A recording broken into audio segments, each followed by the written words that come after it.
Woohoo! We're on time for one. Yeah. Well, All right. actually, we're 7 minutes late. Shut up. Don't prove me wrong right off the bat.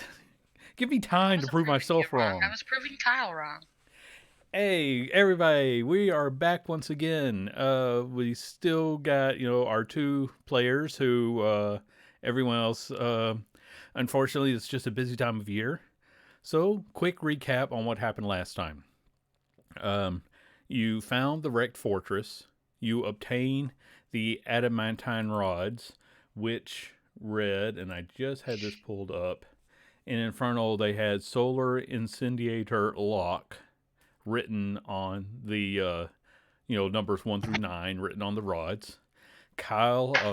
Michael has deduced that this means that they are the keys to a fiendish weapon on a grander level than the Demon Zapper. You were getting ready to leave when a war band appeared. It was the 8th Regiment led by Princeps Korvik. And when they demanded the rods, you had to abandon your ride in favor of using your friend's, Lulu's teleportation to get you out of there. Which just so happened to lead you to Angel's Fall, where you then obtain the Tear of Zariel. See, I said it all in less than 2 minutes. It took you guys 4 hours. So, don't you just love this game? Okay, so that's where you're standing right now, but one thing Danny has done is use plot points in the way I always imagine them being used to actually change something in the world. Did I use all of them? You used all of them you had available. Okay. So you used your grand total to have your mentor Zoriel, descendant of Zariel, brought to Avernus using Lulu's capacity as a celestial messenger. Now, you didn't have enough to bring her directly to you, but you do know where she is. Without having to even use your once-a-day sending spell, you know that she has appeared near the crypt of the Hell Riders.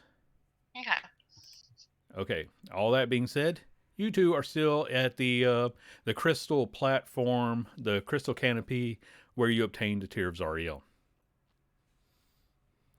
Take it away.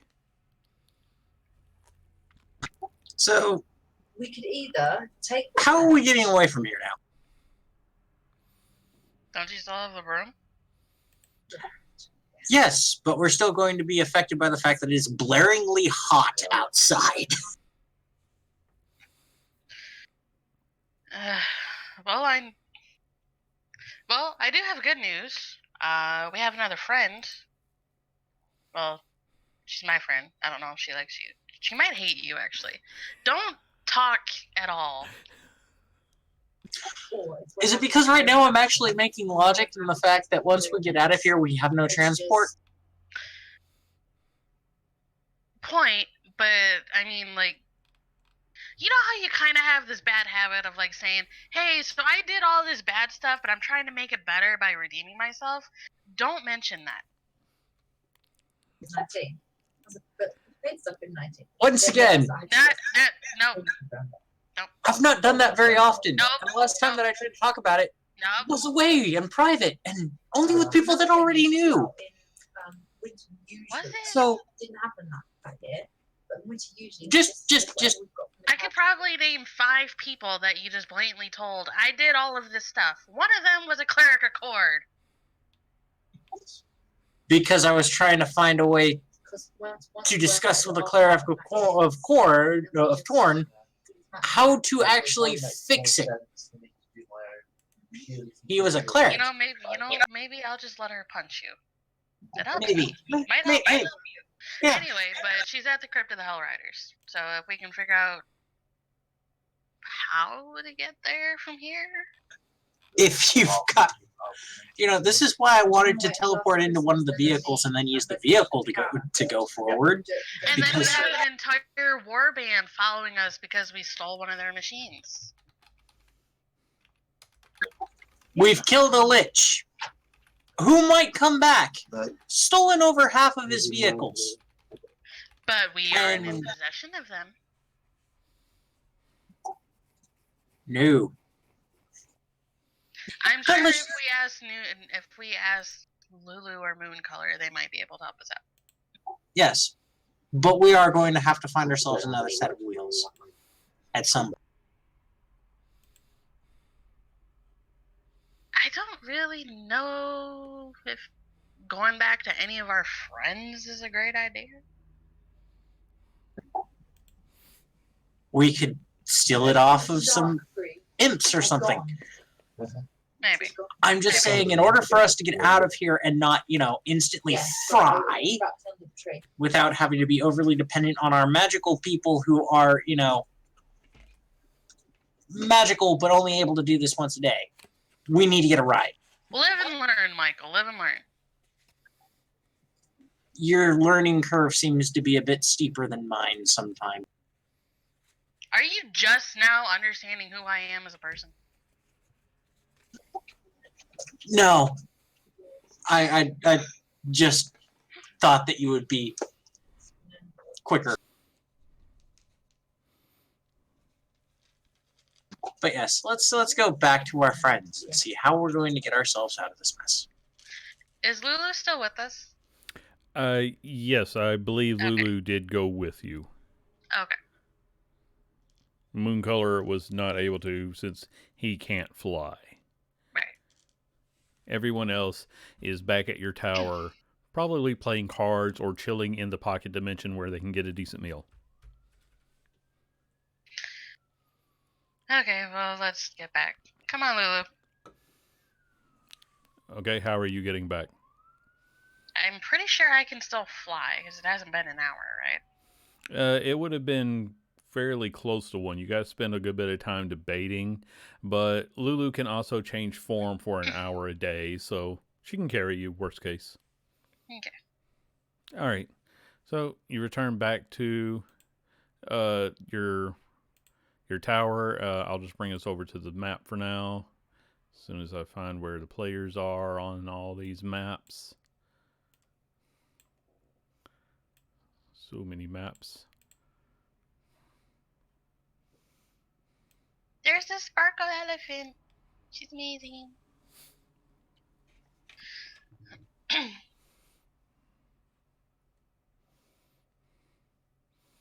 Right, so you return back, and the dude's like, "Hey, I didn't know she could do that. That's pretty cool." When he sees, giant flying mammoth Lulu. I pet it. Which, I mean, is just a giant fucking head now, but... Lulu is kind of awesome. Yeah, she is. Hey, Corvus. Hmm? Do you have any idea where... any sense of direction where the Crypt of the Hell Riders might be? Well, yes and no. That's fair. I could point in a direction, and there's about a 1 in 8 chance that it happens to be there today. That's fair. We still have the map, right, Michael? Yes, we do. Okay.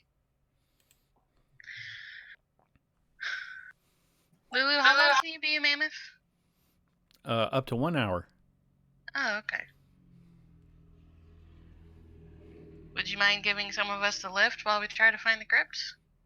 I could just try to teleport us there. Oh, yeah, I forgot about that. I mean, we could also fly around, but It well, might draw attention. yeah, because she kind of points with her trunk, and you do see the occasional flying demon or devil. Mm-hmm. Not to mention a flying fortress off in the distance, which no matter where you look, you can usually find it because it's at the source of a big freaking fight. Yeah. So, do you want me to teleport us to the crypt? Yeah, Yeah. please. Okay. Zoriel should be there. Have you met her? No. No, she's my mentor. She's a paladin of Torn. Okay, so you collect everybody. I'm going to assume that you also collect the fortress. Yeah. I've been mean, but I'm not going to leave it behind. And she thinks really, really hard. Looks at the map for a minute, tries to, figure things out. Looks really, really hard. Love her so much. And you all vanish in a bright light. And when you return, you are in a wooded area. And she's looking around. It's like, I think I might have not gotten this right. Because the woods you see, they well, Are we in the bone brambles again? no, you're not in the bone brambles. Oh. I am trying to actually bring this up right here. Tree-like growths cluster along the shoreline of the bubbling black goo, lake of bubbling black goo. Each growth formed from the same ichor as the lake has a writhing membranous sac on it, budding from its limbs. 5 bearded devils heap coals around the trunk of one of the trees. As they hurl more coals onto the pyre, 4 of them number cruelly poke and tease the 5th member of the group. And Corbett says, "Oh, yeah. I know where we are." Where are we? It's easiest to call these the spawning trees. You see those things? That's where abyssal chickens are born. Abyssal chickens? Yes. I don't want to know. Yeah, you really don't. Giant razor-beaked beings of death. Okay. No, they're small. They're actually very small. They taste like chicken. How can you tell what anything tastes like here? Well, I've heard some people who've eaten it. They serve it over at the Wandering Emporium sometimes. Well, good try, Lulu. Thank you. Alright, so he's kind of taking him in to watch the 4 torture that one. And Lulu is looking around. She thinks you're probably close, but she can, just take everybody who can't already fly, and you can just try to make a break for it. Well, do they see us right now or no? I'm guessing They are pretty intent on their work. Okay. Yeah, Michael can't tell where we are in regards to how close we could possibly be. Corvus will explain more of what's going on if you care, but otherwise... Yeah, that would be good. Okay, so these trees, the reason they're called abyssal chickens is because they grow out of the black goo from demons. And they're really a pain for us personally, because a whole flock of abyssal chickens running around, to me they're deadly, to some they're a nuisance. It all depends on how big you are. So these guys are trying to destroy as many of the trees as they can. Now, as far as why there's one guy doing the work while the others are making fun of him, he's going to make an insight check. Oh, yeah, there's a good chance he's been damaged and it's just funny to make fun of him. The more time I spend in this place, the less I like it. He's like, you see the one who's doing all the work? He's got some scars on his head. Now, I've heard, and this is pretty rare, that if you get the right type of brain damage, it makes you good. So that's why they're probably making him do the work. Because he doesn't look happy to be burning trees. Then Corey starts to chuckle.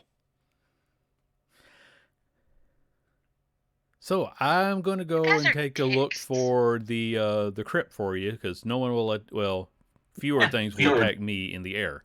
And he shoots straight up. Michael looks to Trevor. Should we help?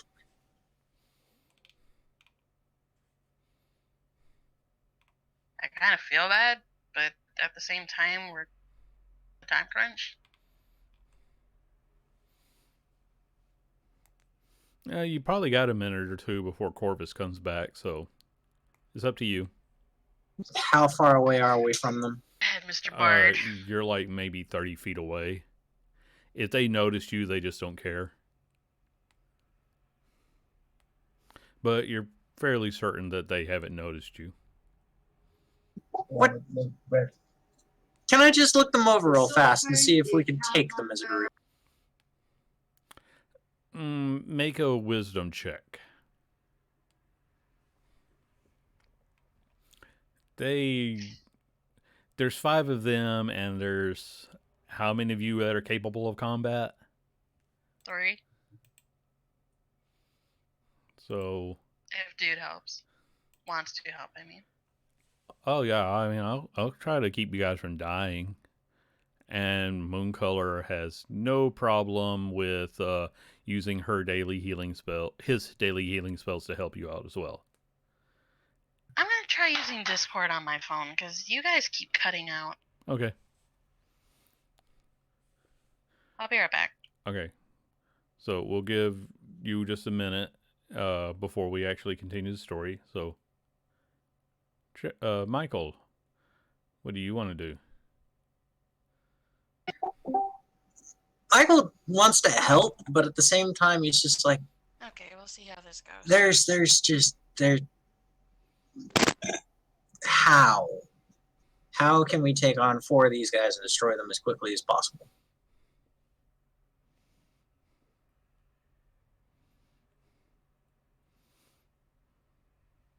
Like I said, they're mostly going about their work. The one, is, one doing the work. The other's making him do the work because he clearly doesn't want to do the work.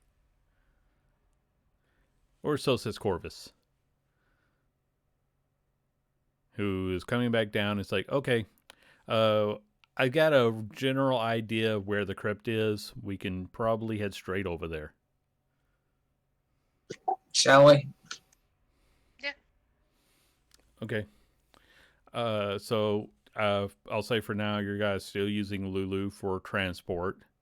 Although she was willing to go and step on some devils, if it was the right thing to do. But anyway, so Corvus is pointing in the right direction. You're going to have to go past this big icy mirror. And, oh, hey, there's the tower's back. You pass one tower. He says, yeah, that tower kind of shows up sometimes, then it vanishes, then it reappears. And I mean, even like, compared to the rest of the place where, things move. Sometimes the tower's there, sometimes it's not. It's kind of weird. And you see a whole bunch of different fiends gathered around it. Not all of them are devils. Some of them appear to be the Yugoloth. And you keep flying. And then he directs Lulu to land. And you are coming up to, you see a figure who's standing in front of these big doors, and you hear the map say, Sario's fallen companions cannot rest. Nobody can rest in this nightmare hellscape. And as Lulu lands, the figure kind of whirls around, grabbing, her big two-handed hammer. And then she recognizes Trevor. And then she sees, the devil who's guiding you and starts to take off in a run. Hold on. Wait. Corvus vanishes. Ah, damn it! Don't kill him. He's a devil. And he's been somewhat helpful. Michael has this thing of trying to convert him. Don't ask. It can be done.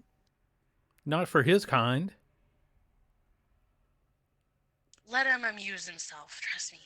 be easier. So you want to Good to see keep a you. dangerous devil around just because it might not turn on you? Would you like to put some snakes in your bag too and wait for them not to bite you?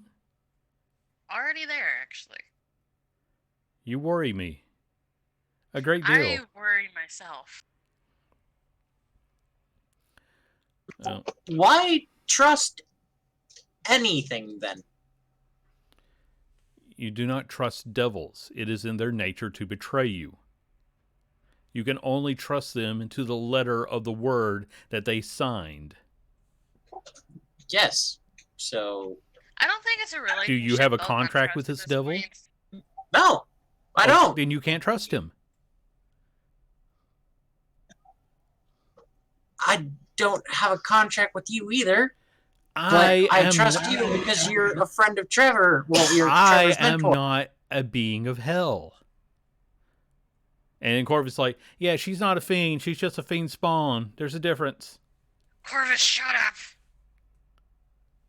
She kind of glares at the air, but says, he has a point, unfortunately. I wasn't even going to bring that part up. But look, God help. he's actually, for being an evil being, not that bad. Well, sometimes. Large majority of the time. Annoying, yes, but not bad. Anyway, Zoriel, you've met Michael before. Yes, I have. This is Lulu. I pat the mammoth. That is for the first time she's actually noticing the mammoth. It's like, you're a elephant. And a look of just wonder comes over her face. It was like, yeah, She's kind of I'm Lulu. And that's the grumpy unicorn who has every reason to hate me. Because you stood there and laughed instead of helping. You are funny. And after a moment of staring at the unicorn and what you assume is a mental conversation, she looks at Michael. Not in a good way. He's fully at the point of like, And yeah, that's- I'm. And that's dude. Hi. Hello. Okay, this has been odd even by other standards. Tell me about it, actually. So she turns back and kind of, looks at the doors of the crypt one more time. And, she's running her hands on them, trying to push on them, like, as much as I would like to, I suppose we don't have time. No, what do you think is inside of there? It's a crypt of the people that came in with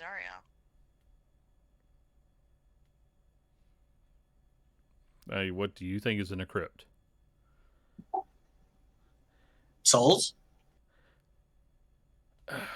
I can't find any way to open the door, and I was tempted to just smash it down, but I don't possess magic that will get me through the door, so... Michael looks it up and down. I kind of sideways glance at Lulu. A pair of basalt doors block the passage ahead. The surface is engraved with a relief of a knight locked in combat with a devil, both with burning swords. That's kind of cool.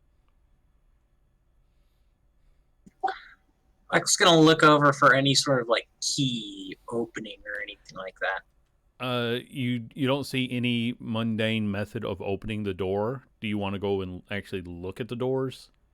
Yeah, he's gonna try and see if there is an actual way to open these doors, Sure. or if it's. Give me an investigation.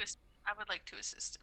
Yeah, all right. I'll let you each do an investigation, or one of you with advantage. 20. Okay.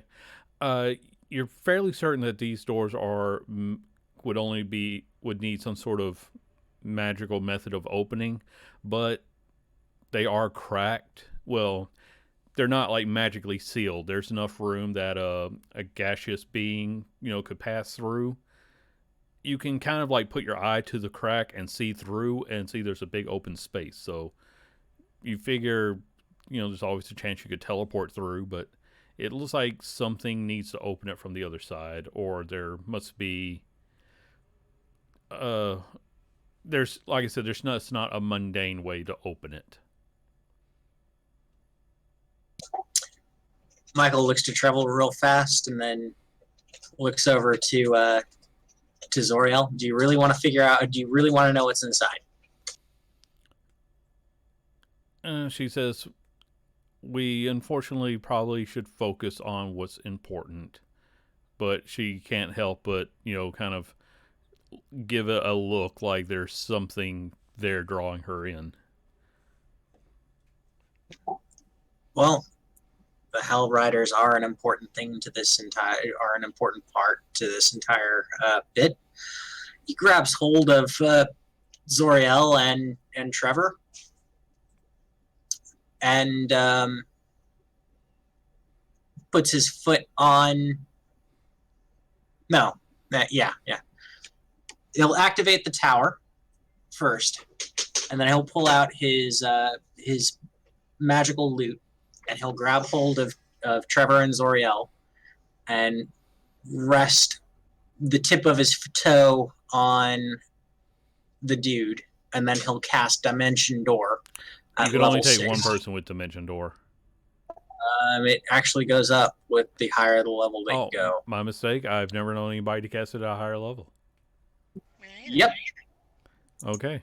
So yeah, he'll cast it at level 6 and bring everybody. Okay.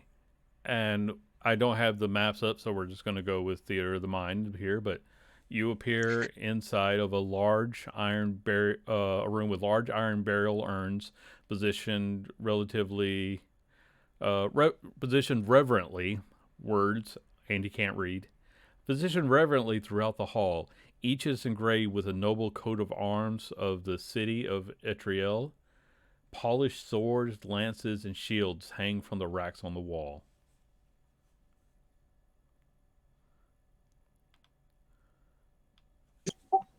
Hello? Your voice just echoes throughout the empty chamber. Zoriel is kind of walking among them, kind of looking at each one. Says that these are the people who went with her, the ones who came back anyways.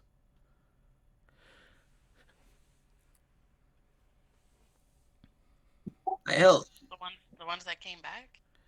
Well, they didn't all. Some of them returned to tell the tale. That's the only way we even know what happened. So why is this here? I don't know. But someone's actually went through effort to give them a proper memorial down here.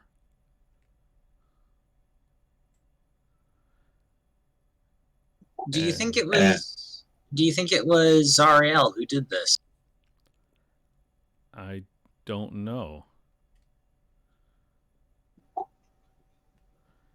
Is the entire crypt actually lit up, or is it? You can quite see dark? this whole level, and you can see that it does go further in.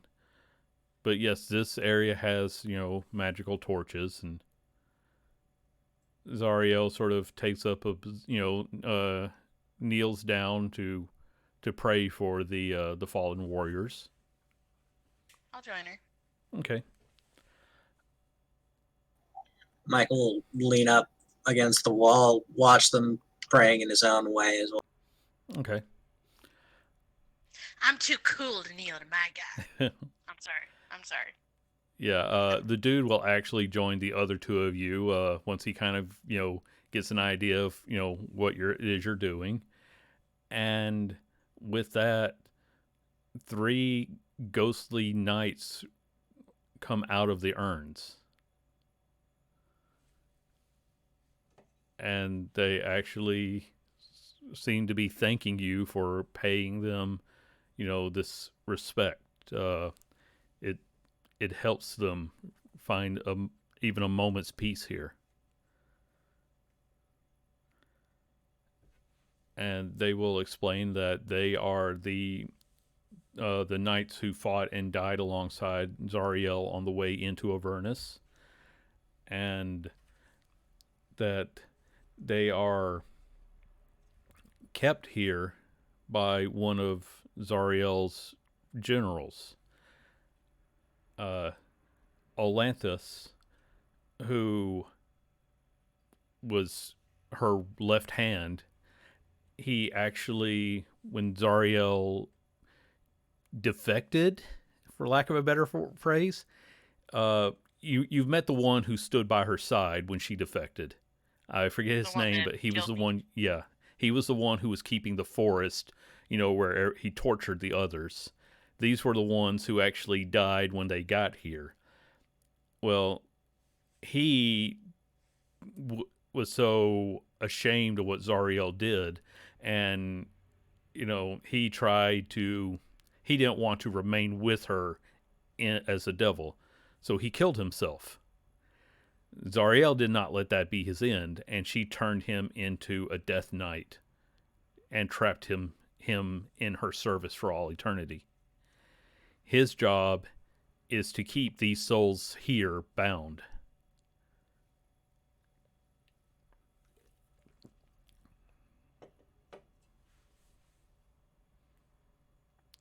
That's a bit screwed up. Yes, the ghosts very much agree with you. They're not even allowed to find proper rest. They're all kept here. Which is weird because they died while loyal. We Oh, what? followed the angel into the pit of hell, and here we are forced to remain.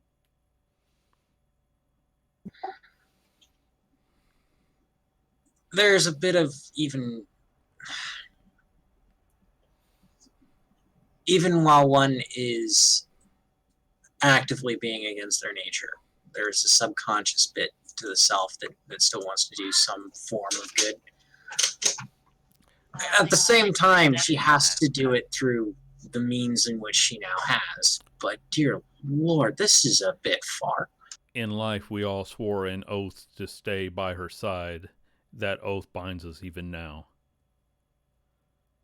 So Can you help us find rest? Can you find a way to release us? what would happen to you all if we managed to actually get her to go back to what she was before? We don't know. That might help us. Olanthus may be of some use. He hates Zariel for what she has done and what she has done to him and us, but he is unable to act against her. He's forced to come back here from time to time if anyone attempts to disturb this place. He's not here now, but he might be called back.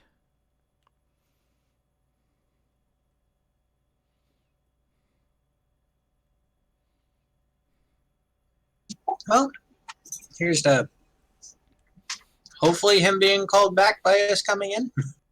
We can then talk with him. Well, I mean, if he can't actually go against her because of what happened to him, I would understand why helping to get her redemption, she could. I don't really know how that works, but maybe she could free him and then they're free. They sort of gesture further into the crypt and say that he has um, a retreat here, a space that is his here, but they can't tell you exactly where it is. They're not able to go far from their bodies.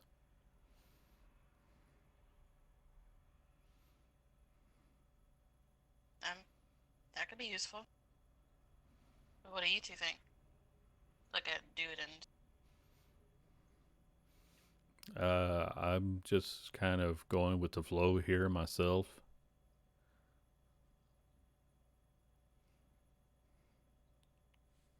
I say let's go talk to him. All right, so I'm just going to assume that's Michael just taking off, whether anybody follows or not, because that's kind of been his style. No, he's actually waiting for the rest of the group. Well, the NPCs will go where you go. I've Yeah. already said they won't make choices unless you're just dragging your feet. Then they're going to act irresponsibly. No, let's. Yeah, then Michael will just start walking after nobody says anything against going. Okay. He'll just go and be like, I feel like we could at least try. So you're making your way through, and your sword of secret passages or whatever it's called is actually going to come in use here as it starts to faintly glow, and the glow gets brighter as you come to a certain wall. he starts checking the wall for where this door is. Okay, go ahead and give me a perception roll with advantage because you know there's something here. My paladin thinks.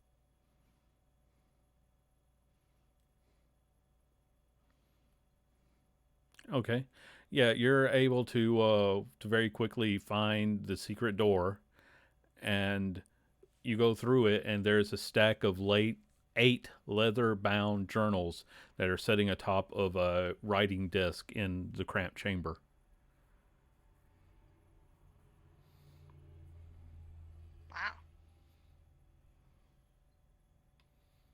Wow. He'll pull one of the leather-bound journals away. That's no. He'll check to see if there's anything currently open on the writing desk, like a journal of such, and see if there's been any. You do see the most recent one that is not open, but uh, you can see that 7 of them are in chronological order, and then the most recent one is on the desk, where you just need to flip it open and start reading. I'll do that. All right. You guys want to say spend like an hour going over the journals? Yeah. Sure. Okay. So these are Atlantis's journals, and they are written in common, so you're able to understand them. And I'll do some reading while Kyle, shovels his dinner, because maybe you should eat a little slower, man. I'm seeing you try to shovel this in. Don't choke. I'll take a minute to read everything you're finding. Atlantis never recovered from Zariel's capitulation to Asmodeus and the subsequent transformation into a devil. He blames himself for not seeing the warning signs of Zariel's fall from grace early on, her single-minded determination to slay demons at all cost. Atlantis took his life rather than face damnation, but was transformed into an undead monster by Zariel to serve her forevermore. He describes Haramon, his one-time companion in arms, as a heartless man bereft of compassion, now a devil bent on punishing anyone who stands in Zariel's way. He mourns the deaths of his fallen warriors, and he feels powerless to help them. He speaks well of a General Yale, whom he clearly respects and secretly adores. In one journal, he hints that he knows where y'all hid the sword of Zariel, but he fails to note the location.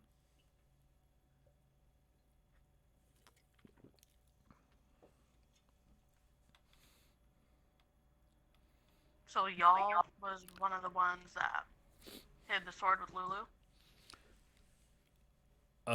Yes, you get the feeling that she was one of the most trusted of Zariel's generals, and as you're reading these and comparing notes with each other, you hear some doors creaking open and heavy footsteps falling. I'll actually call out to the guy. Okay, what do you say? Atlantis, is that you? And you don't hear a response, but you can hear those heavy footsteps coming straight towards you. And sure enough, within a moment, there is a rather tall figure of a Death Knight standing in the doorway, glaring at you.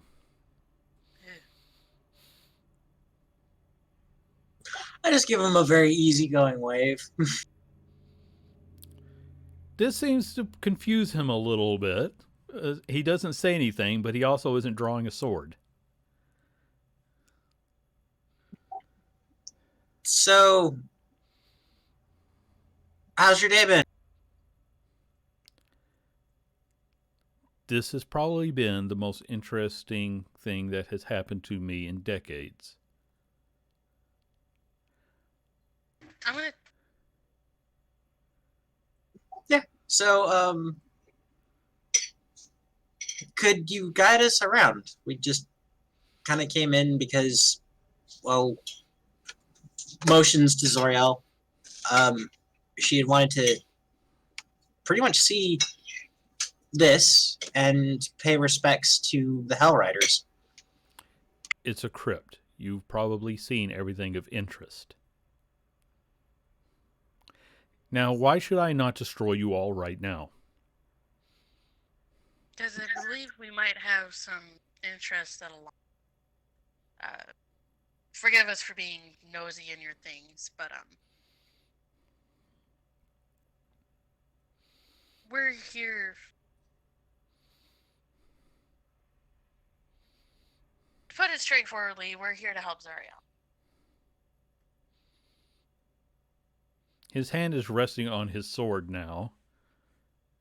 And not this one. The one she was before this. Speak plainly, or I will end you now. We're trying to redeem her.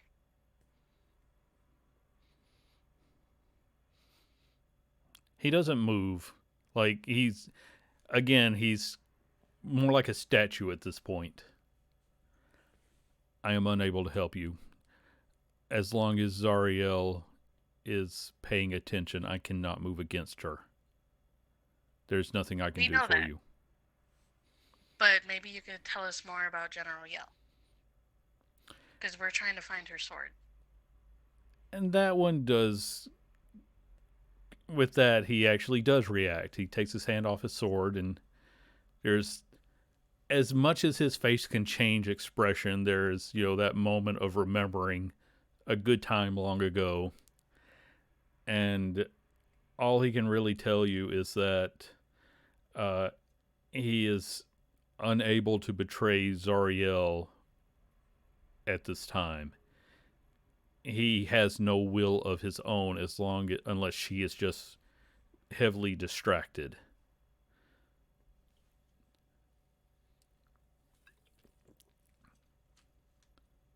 Michael, do you know of any way to break a bond like or use There's potentially several ways to do it. You would have to get her to break the contract, or you'd have to have a very major distraction that happens to her. Potentially, if we do manage to redeem her, it would break the bond between them to such a point because her entire being will have changed back that he'll be able to act on his own. Another thing that could potentially distract her quite a lot is if we did something here, but that would break his end of the contract that's been enforced. It's not a contract that binds me. She holds my soul in this body. But if you can release the demon lord, I can't pronounce this name, Kochituchik. I'm going to try to put it in the chat for you. If you can release him, then he will immediately seek her out, and that will keep her distracted. Kostichi? Sure. Kostichi. Yeah. If we can find him. Who's that? Let's ask Wait, I look at my shield. Is that you? No, that is not me. That is a demon lord. I am a pit fiend. We are totally different. I misunderstood wording.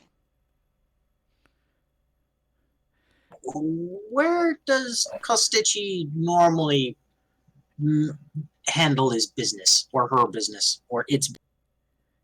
He is being held prisoner on behalf of Zoriel. She bested him in combat and took his warhammer. It's one of her prized weapons even now.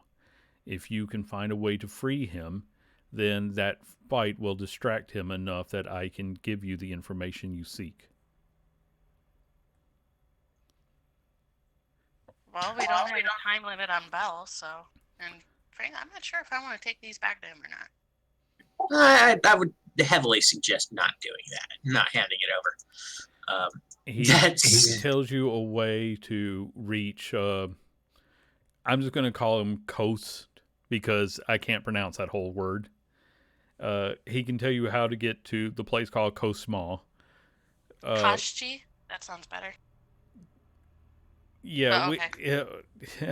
I got a thing about trying to pronounce 3-syllable words that I don't know how to pronounce. So, if you can find the Arches of Ulok, they can transport you there. As long as you have a clear destination in mind when you pass through the arches, it will take you where you want to go. Okay. So he can provide you with directions to get there. Oh, okay. Thank you. he'll offer him a hug. Michael will just come up and offer him a hug. He holds you back with one hand. Don't make me destroy you. All right. He's Sorry. not right in the head. He had this whole Temple of Bahamut thing that happened, and it's just a bad experience for him. Kind of scarred him for life. I've been trapped in an undead body in hell for over 100 years. Do you really want to talk about having a bad day? Well, yours. That's why I offered the hug. Yours has been that much worse than mine. You know what? Let's just go. I just push the back. I just push. Yeah. Okay. Thank you. If you succeed, come back here and I can help. We will. All right. So, I'm going to say that you're pretty much going to need to travel on foot because actually, I'm trying to think. We're going to say that no, you can use a remainder of Lulu's transformation to teleport you guys as a group. Zoriel is actually summon her own steed, and she's done so already. The downside is that you're in hell, and Find Steed or Find Greater Steed provides you with a nightmare. So she takes a moment to mourn the fact that even in this place, her magic is tainted by the nature of the place, but she will ride her nightmare, and that's going to help you guys to not have to deal with overland travel for this moment. And you arrive at the Arches of Ulok. The map will say, "Only fools step through Ulok's gate. They lead to nowhere a wise person wants to go." 2 ornate black arches dominate the scorched landscape for miles, each one rising 200 feet into the stifling hot air. Every inch of the stonework is engraved with images of devils waging war against demons.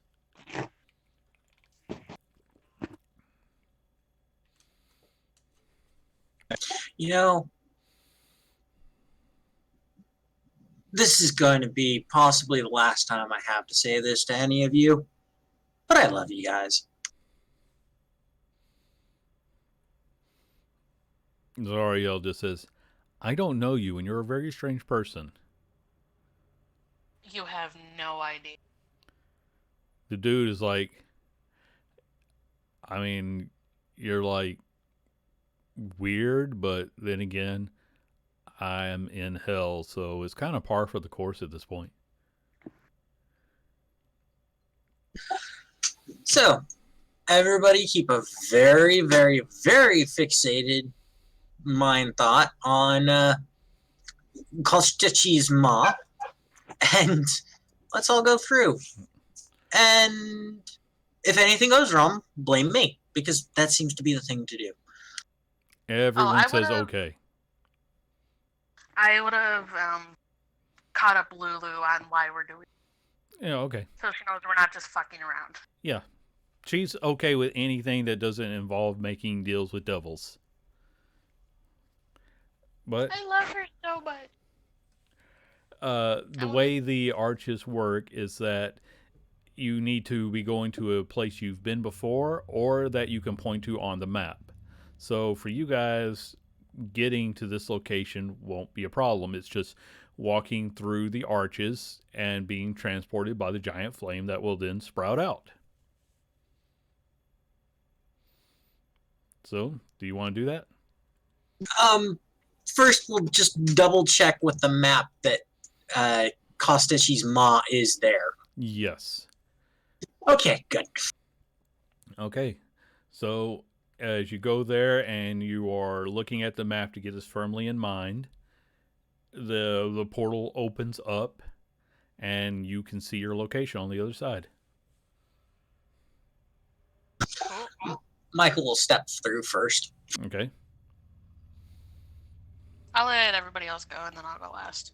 Okay. Everyone else will step through. Then I'll go. Okay. And the map will say a new thing. The enemy of my enemy is my friend. But does that same hold true for fiends? A dark chasm gapes between the grumbling volcanoes that spew lava and smoke into the hateful sky. The air trembles with the bellowing of some monstrous creature in the dark depths of the chasm.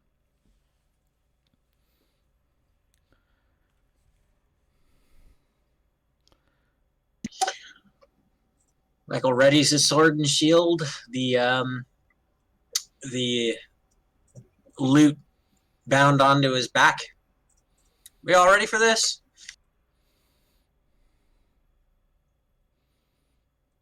Can you ever really be ready to prepare to free a demon in the middle of hell? It is like a one-time experience because all these different factors have to line up just right, and the dude is going to kind of get into his philosophical ramblings. Okay, dude. Yeah. Thank you. You're welcome. Thank you. And Zoriel will basically be ready to ride her nightmare directly down there if you guys don't hurry up. Yeah, Michael starts just. She seems to be a little bit impatient. Michael's just jogging. Jog. Okay, there's a pathway that you're able to walk, and it won't require any sort of checks.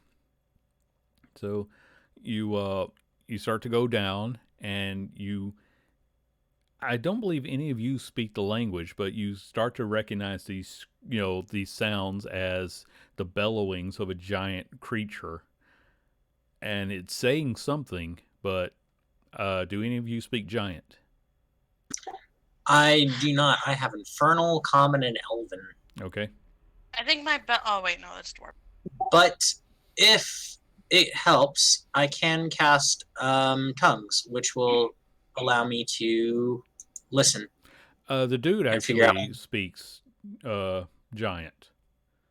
Oh, So he can translate for you. He kind of listens to it for a minute, trying to get with, you got to get to a point where the echoes don't keep going, messing it all up. Free me, bring me my hammer. These are like his two biggest concerns. There's some other things that I won't bother to translate because they're really, really foul. I think we can get the gist of those okay. ones, though. I'm pretty sure. Yeah, I think my brother screamed something like that at me. Yeah, he must really hate you because even for someone who beat you and chained you in hell, that is just not nice to say, man. And as you make your way down here, you do see Kochitochi resembles a squat hill giant with short, bandy legs and a grossly shaped head. but he's still bigger than any of you guys. He is the demon lord that frost giants tend to serve if they abandon their gods. Okay. And Attractive. yeah, the dude will kind of say like, yeah, he really wants you guys to let him go or to bring him his hammer. Both of them, he'd like for one then the other. He doesn't seem particular on which Probably order. thinking- The dude can speak on your behalf if you want to say anything, because he seems to be, now that he sees you there, he seems to be less random screaming. How do you want to do this, Michael? Let's just ask him if he knows a way that we can get him out of this. Just explain that we are here to let him go. All right, just a sec. I'm actually going to send you guys a quick picture of him in chat because I came across it. I'll finish it. Basically, he's being held by these giant chains, and he implies that he wants to go and crush Zario's head and take his hammer back. Or take his hammer back and crush her head. Again, the order seems less important than the actions of accomplishing these two. Yeah. Second. Well, so long as he understands that we're actually here to help him, I want to go up there and start taking a look and look at those. As you start to get closer, a chain devil will step around the corner, and with him comes a couple of hellhounds. He just looks at you and says, "He is going nowhere." Oh, not even if we give you ice cream?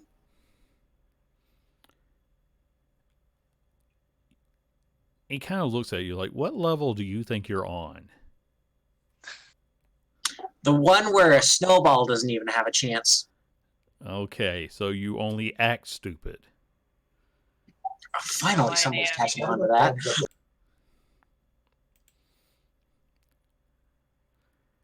He just kind of glares at you, and you do realize that he's the one who controls the change that are keeping this demon lord in place. So, And Get he rid of just says, him, "Leave rid of the chain." now. I do not have time for your idiocy." I really can't do that. we'll see. We're kind of on a time crunch ourselves, so. And And unfortunately, we need Mr. Biggie here. with that, he'll just say, "Roll initiative." Does he really say that?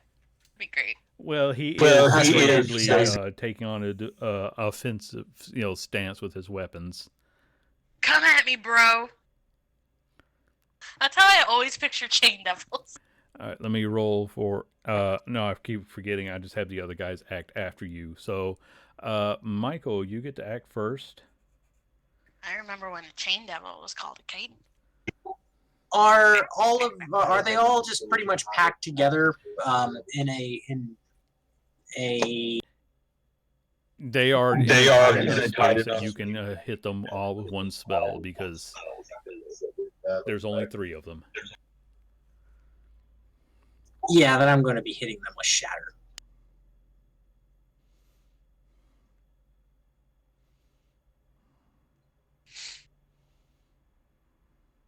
At level 5. All right, what do they need to roll for that? I think it's They- Constitution. Yes, it is a Constitution DC 18. They both got 2s. I'm not even going to look at their Constitution because they ain't going to make that. So they take 22 damage right off the bat. Okay. Let me double check these guys. Yeah. Would that do anything to the chains or no? No, because he's far enough away from the chains that you're not attacking them directly. Trevor, Okay. it is your turn. Okay. How close am I to him?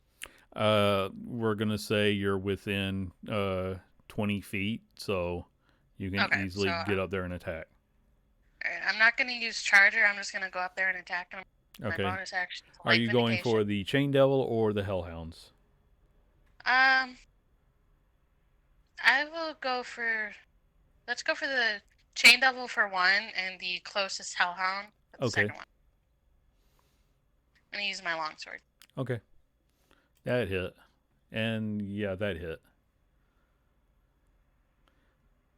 Okay. So 18 for one, All right. and oh, Jesus, 20. 24. Okay, you kill one Oh. of the Hellhounds. Okay, well, he did use that in. So you slash him really hard. He didn't like that at all. And then you just cleave a Hellhound in twain.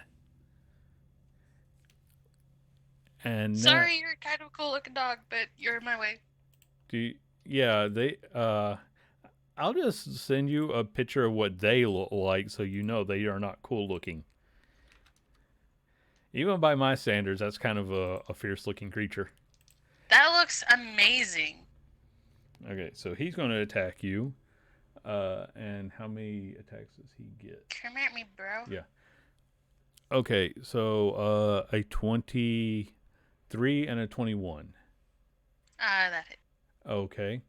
So you're going to take 22 points of slashing damage, and you are grappled That's by fair. the chains.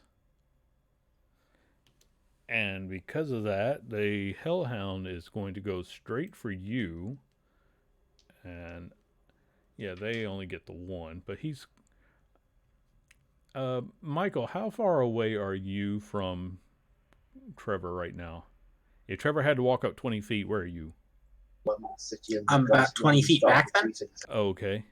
In that case, it's just going to be a bite on Trevor, who is grappled, which means with advantage. But nope, doesn't gag through the chains. So, because of all that, we're actually just going to go straight back to you guys and not have the NPC because you're already, doing pretty good. So, Michael, it's your turn again. Sorry, Michael's sorry, gonna- student. Yeah, Yeah, Michael's we'll go gonna run up and just stab the hellhound that's biting at Trevor, because I did 22 damage to each and every single thing. Yeah, you heard it Yeah. pretty Yeah, bad. you heard it pretty bad. Yeah, he's gonna start stabbing the hellhounds. Okay.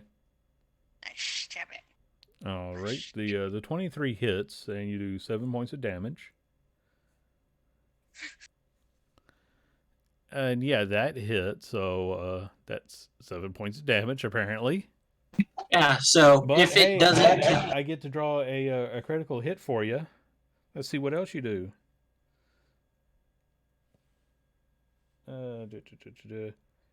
Its AC is going to be reduced by 6 points for the next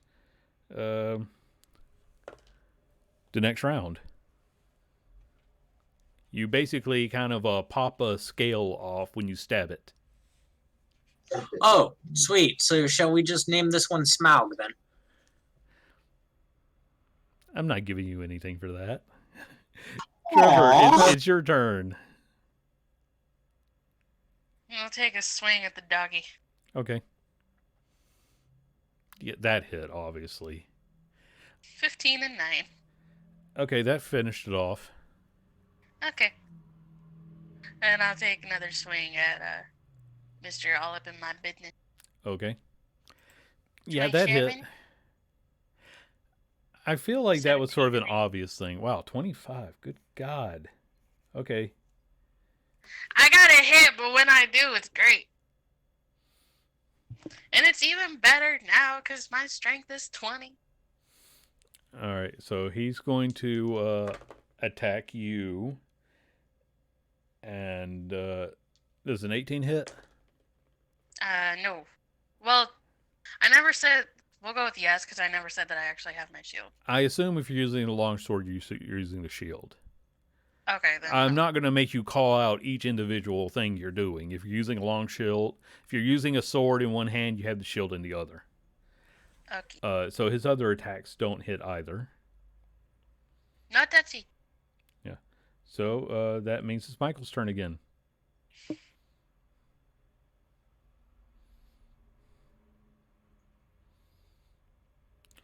Michael, but well, now go ahead and do your attack. Oh, my attack? Yeah. Yes, you are Michael. Okay, that hit for 6 points, Ew.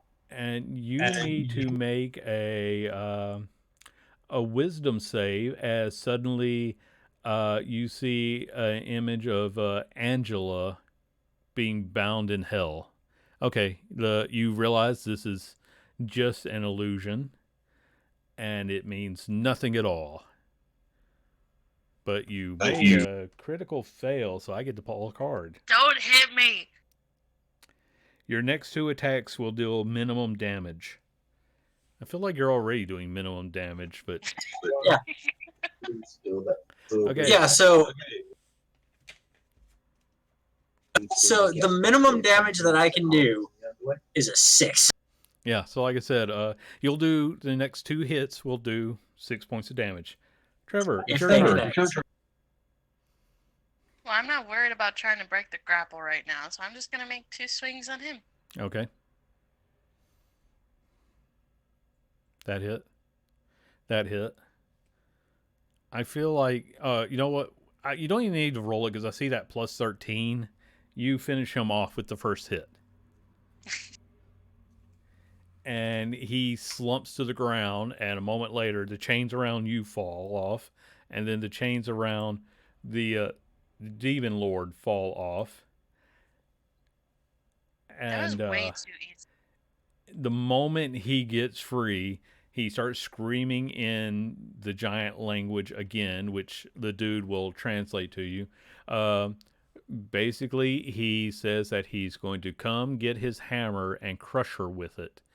And then he casts a spell, and suddenly he turns into a cloudy form and swoops right out of the place. Now we just need to get back to, the Crypt of the Hell Riders.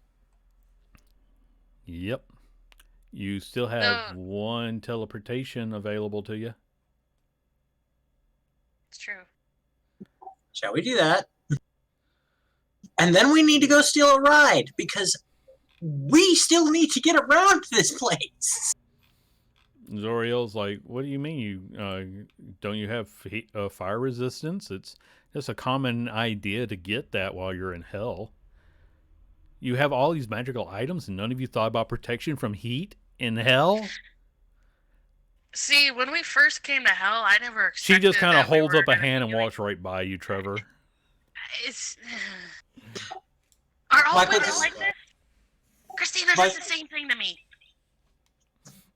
Seriously, you've never had that happen with Angela? It's their way of saying you were an idiot. No, because The she just dude's said, like, stop being an idiot, and hits me upside the head. I'm resistant to fire, and he walks right by you. Corvus appears. I'm resistant to fire, and kind of flows out.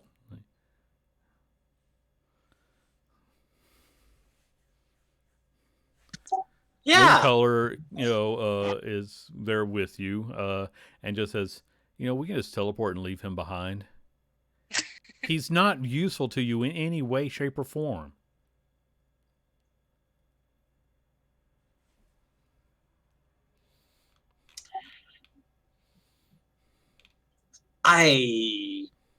Yeah. Think of it like this.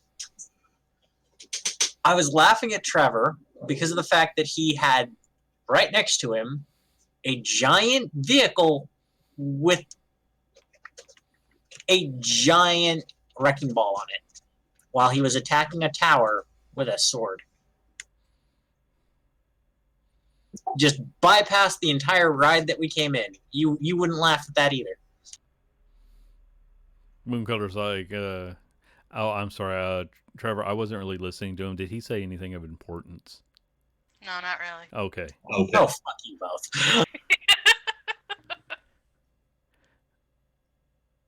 Mooncolor, would you mind trying to get us back to the crypt? Okay, but that will be my last, only ability to teleport for today. But I can try. Oh, yep.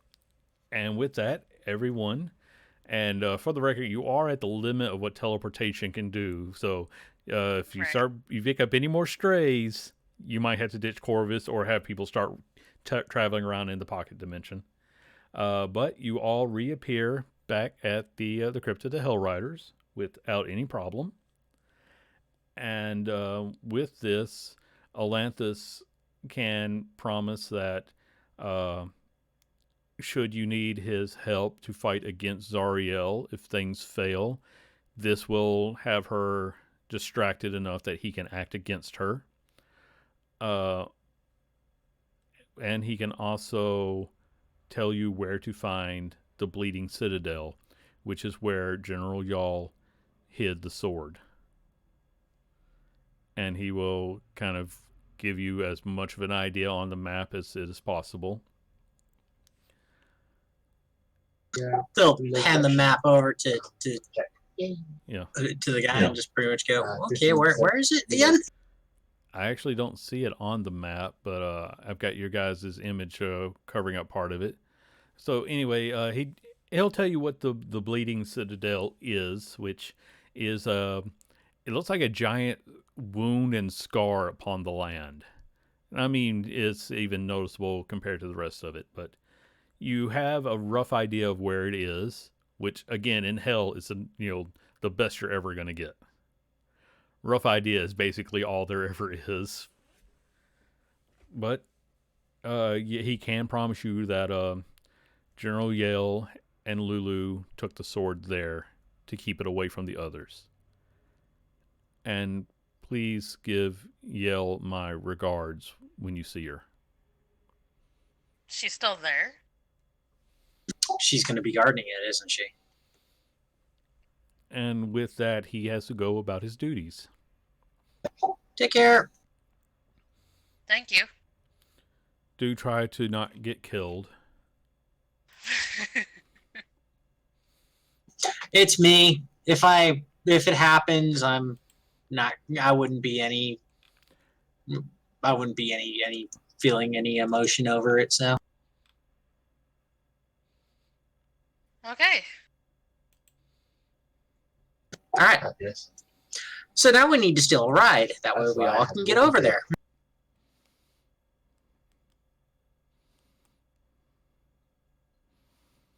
How are we going to do that, Trevor? If you mention that one more time, I will hit you. And I will not miss. Or you can just start walking in that general direction rather than walking in a random direction trying to find a ride. Yeah. Let's do that. Okay, let me just see. Okay. You're going to need to hike for a good 2 hours, so give me a constitution check for the first hour.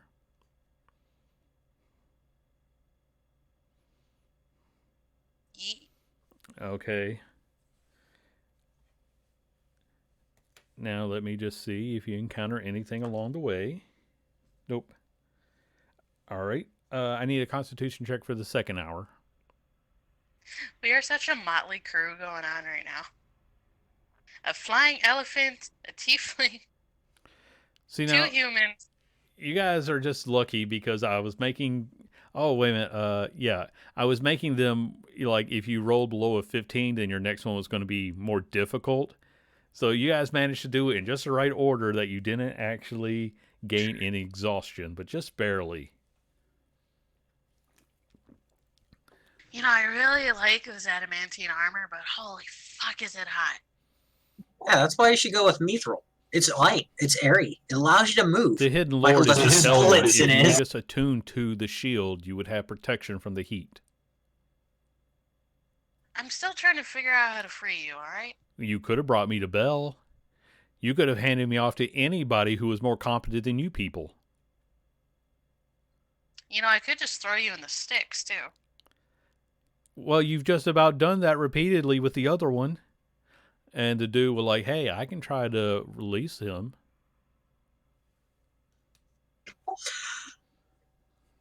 Yeah, try it. Okay, Why not? let me find my D100. Wait, I actually think I have. Oh wait, no, I have protection from good and evil. Okay. Oh, I have sanctuary now, so nobody better fuck with my elephant. Okay, so the dude will take the shield from you, and he'll kind of, get into a meditative pose. And suddenly, fire erupts around him, Oh shit. and the flame wait. gets huge, but it doesn't burn you. Although you probably do need to step back just from the bright light. The flame doesn't add to the heat of this place, but it just erupts around him. And when it dies down, there is a pit fiend standing before you, and you would swear that he actually has tears coming out of his eyes as he screams, "At last, I am free!" And then he kind of looks down at you all and pulls out a contract and says, okay, this is a standard contract. It says that if you need my aid against the angels or the Archduchess Zariel, I will assist you in the fight. Actually, to be more specific, because this is a long and drawn out contract like they all are, the rough details of it is that this is a pact of non-aggression for until the Archduchess Zariel has been defeated. As long as neither side intentionally hurts the other, he will not turn on you, and he will aid you in her defeat. If either side intentionally harms the other, the contract is voided out, and it's a free-for-all. Can you add a special clause in there to where intentional means intentional within means to cause only harm, but not intentional as a means to save the person in which you are harming? What? What? Shit always comes down to somebody needing to get stabbed. Okay, And if it's to save your life and I have to stab you to do that, I don't want to break this because I am saving you. He's kind of glaring at you. Please, mortal, explain to me a context in which stabbing me is helpful. I might just. If- He's got a point. Why I do it so much. If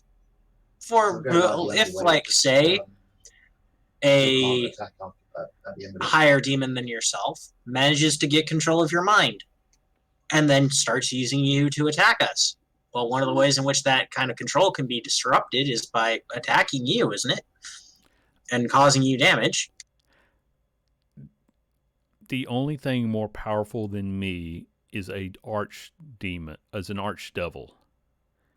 And I do not see any of them wasting their time in this fight.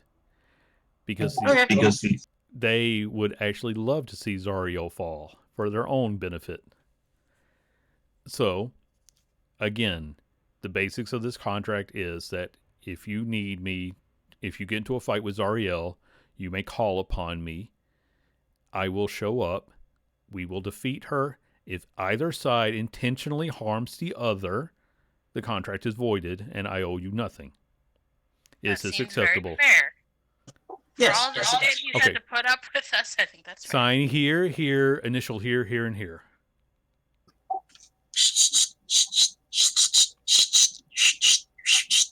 All right, there we go. Okay, here's your copy. And he joyfully vanishes off into the hellscape. Zariel is glaring at you. Why will you need to fight alongside him again? It's just on the off chance that we fail. She turns to you, Trevor, and says, that's actually the smartest thing he's ever said. You actually should have a contingency when you're dealing with devils. Even Zariel, who has done unspeakable things since she became a devil. Okay. And in fairness, Hidden Lord, he was actually pretty helpful. Dude's like, wow, that was kind of cool. Thanks, universe. Seriously, he had to roll a below a 13 to accomplish that. He rolled a 5. That's amazing. I honestly, it's like, this is because divine intervention was the only way you guys had of doing it without making a deal with somebody more powerful. So I was like, I didn't think he could accomplish it. I really didn't. So, like, did that destroy the shield, or is the cool shield still there? The shield is just now a shield. Oh, It is oh, no. it's not. He was the magic inside of it. Yeah, But well, it's still a +2. Wait, Mine's wait, fine. wait. The magic was inside of it all along. so you're making your way to the scab. Here, Michael, use the shield. He has a better shield. I have a better shield. Put it in the bag of. Yeah. A great, disgusting scab the size of a large hill rises up from the stinking swamp of blood. The domed top of the alabaster temple pokes through the scab. Many black iron chains of Avernus converge on the building, attaching it with the grotesque mound.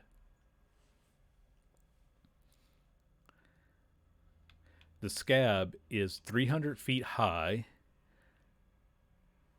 and the lower 100 foot of the scab is hard as rock. The rest of it is softer and has the consistency of a weeping wound. And I believe I actually have this map prepped. This is like a popped cyst that then You are healed over. basically over here in S1. Okay. Yeah, what the Corvus can probably kind of help fill in is that something like the Sword of Zariel is okay. Like if the tear was considered a splinter, this is a knife wound. This place wants to have it destroyed, and in this case, it looks like it's actively trying to bury it. So kind of what I was starting to do with the tier. Yes, only much more aggressively. Makes Because sense. that one kept getting the. Okay, so like salt flats around here aren't that uncommon if you get enough of people who are crying all the time. And that one was constantly, the hole was constantly being filled up by the tears of all those pathetic spirits. Wording, Corvus. They were being held here and they were crying. Isn't that the definition of pathetic? Mm, We'll debate Synonym. philosophy. We'll debate Synonyms. philosophy later. Anyway, you're going to have to try to find a way in because this is, a domed building. So the hole you're standing in right now is actually going to be the most obvious, because there is a So- hole near the top. You just have to climb up the chain to get there.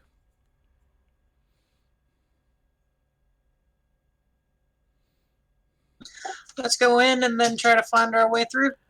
Okay, for anyone who doesn't have the ability to fly, it's going to be an athletics check to climb up the chain.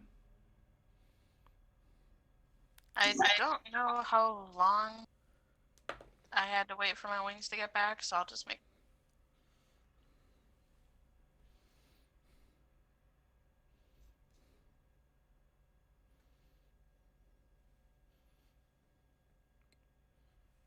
Michael, are you going to make a check? Okay. Okay.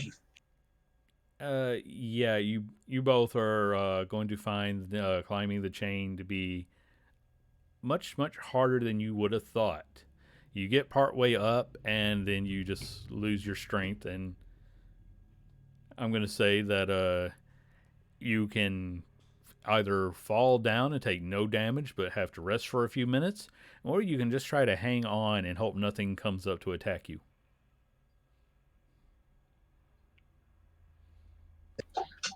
Trevor, I think it's best if we go back down for a moment to catch our breath. Okay. Okay.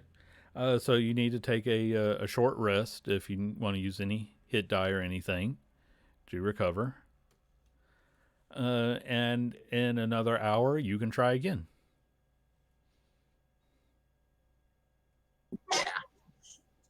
Okay. Trying again.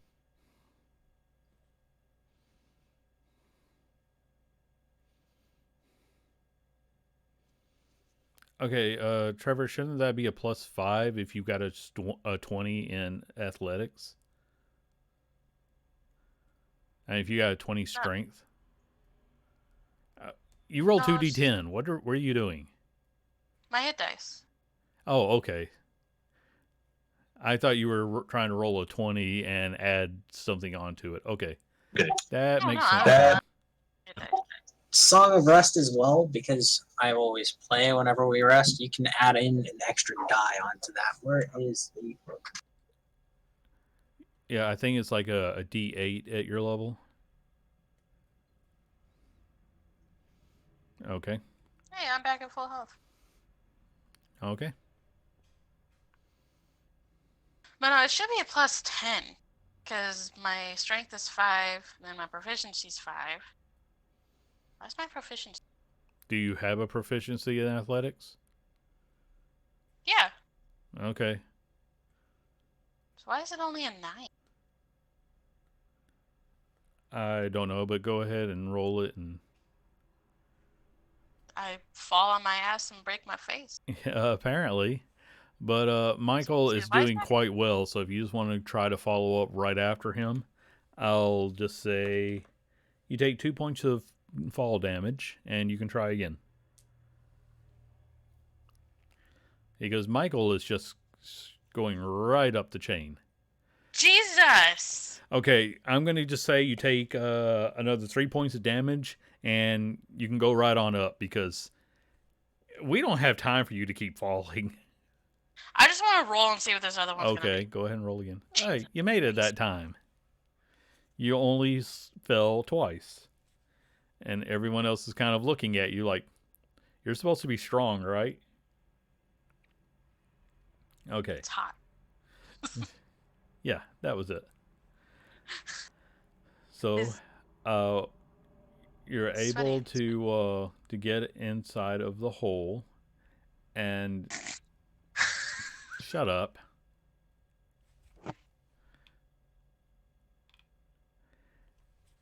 There is, there's no light inside of here, so those of you who have dark vision are okay, but otherwise you're going to need to create some light. Michael, do you have dark vision?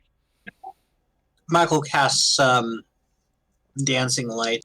Well, nah, I could have just pulled out my sword. I mean, same damage, really. Yeah. All right. But he doesn't use the spell that way. Oh, wait, that's a cantrip. Yeah. A circular gaping wound near the top of the scab forms a tunnel that descends into darkness. And it is 20 foot, so you're able to go through. Zariel will dispel her nightmare once it brings her up top, close to the top.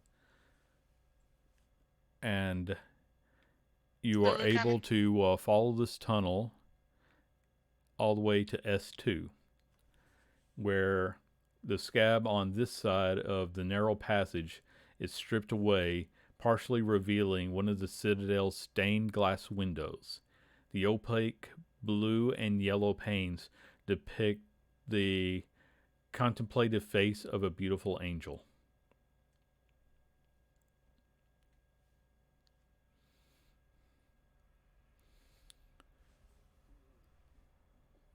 Or grumpy at you. So is that Zariel?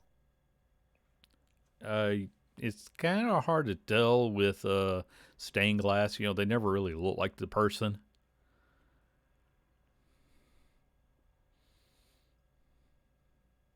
But Zoriel does kind of go up and puts her hand on the window.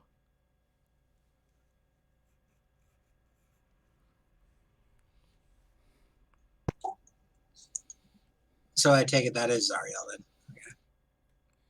No, but well, maybe it is, maybe it isn't. It could just be a generic angel, she says. But the point is that this is something holy in hell. This is celestial in nature.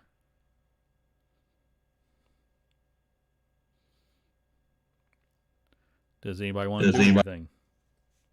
I'll check over the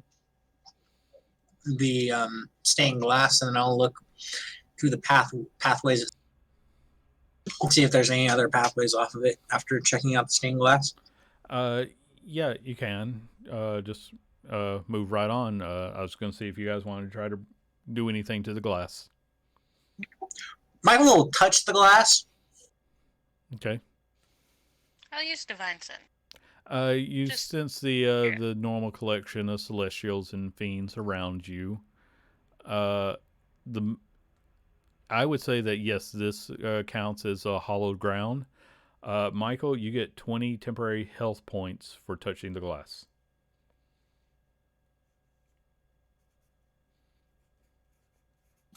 That will come in handy.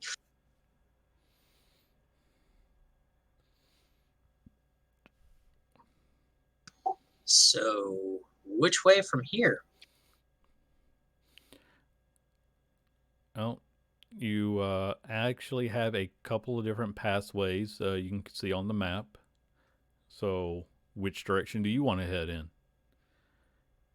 One of them is a very tight fit, but Could just try going straight right here, okay. down this way. Okay. Yeah. Okay. Let's try that. I'll go first. Okay.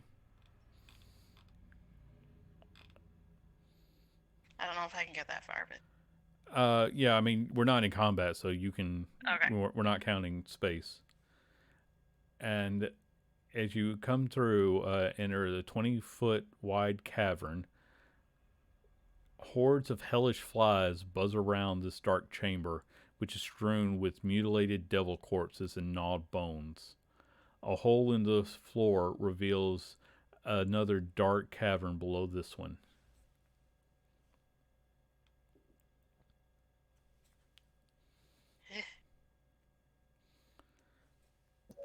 Michael's going to search through the corpses for anything useful. Okay. Like a key or anything like that. You do realize that the corpses are a few bearded devils, barbed devils, and what looks like it was the remains of a bone devil. They've all just been torn apart, tossed around, some of them eaten. What the hell is able to eat bone devils? A bigger devil. And suddenly the all those flies converge into 4 swarms and will attack you. I'm going to say you guys get to act first because they are just swarms of flies. So we'll just go with Michael, Trevor, and then the flies. Just like the Morgul flies from Shadow War. I've never played that game, so I don't know. Yeah, Michael's going to cast Shatter on. How tightly packed together are the swarms? Are they like spaced out pretty evenly? They're gonna be in. I mean, like it's a 20-foot area, but they're not like working together. So each swarm is a few feet. It's gonna be a little ways off. How much space will Shatter hit at a time? 20-foot diameter. Okay, and you might be able to get 2 of them if you space it right. Okay, so I will try and space it so that I can get 2 of them. Okay. And then I will cast it at level 5. Okay. So they need to make a DC 18 Constitution save. One got a 20, one got a 1. Okay, so the one that got a 20 Uh huh. takes 33 divided by 2. So Okay. So we're just going to call that 16 damage. one of them you completely flatten within shatter, or more accurately, I guess you splatter them rather than flatten them. The other one is severely damaged and is cut down to like a third of what it was. Trevor, you have I'll, 2 full ones I'll, and 1 partial one. I'll use bonus action to light up my sword and take a few swings. Okay. I don't know how well a sword does against a swarm. We're gonna find out. So, Okay, so you 20 for one, and all then right. 22 for the Okay. other one. Yeah, both of those will hit. Of course, you are finding that swinging your sword through a whole bunch of flies is so they're only taking half damage from this, That's fine. but still that's 20. That's 10 and 10 and 11, I think. okay, so you do. We're gonna call it a total of 21. Yeah, you managed to. Basically, you're just swinging your sword all around, and you manage to cut up one of the swarms.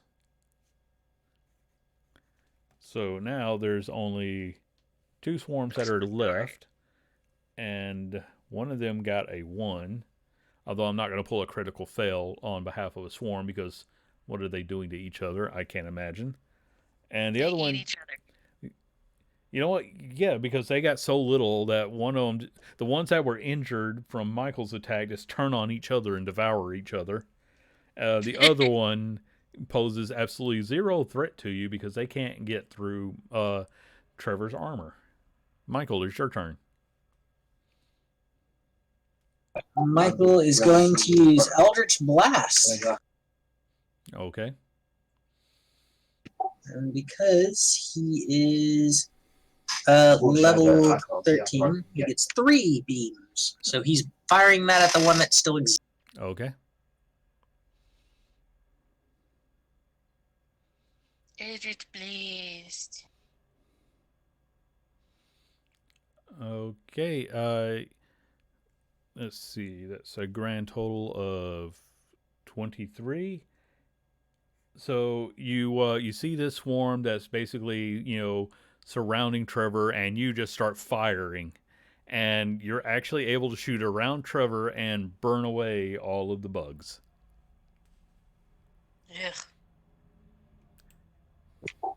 Ugh. Smells like barbecue. Oh, God. Let's move forward.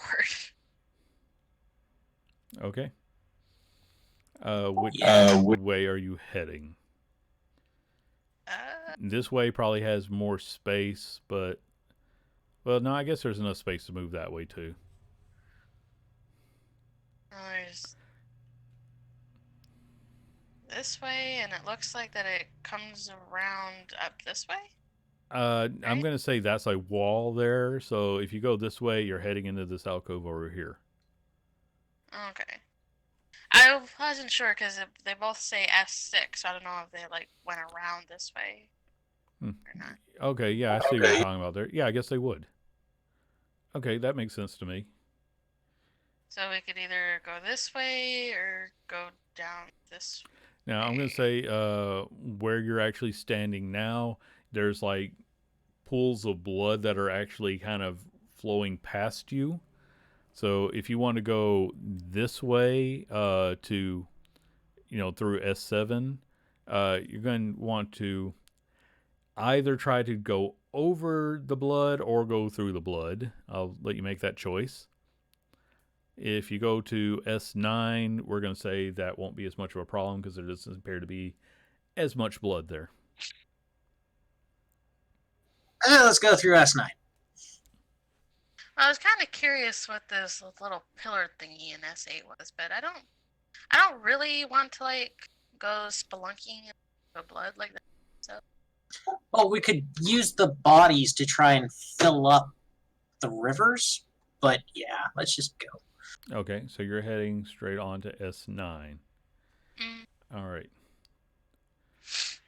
So you enter another chamber, and 10 small snarling demons covered in matted gray fur claw and bite at a hole in the hard, scabby floor.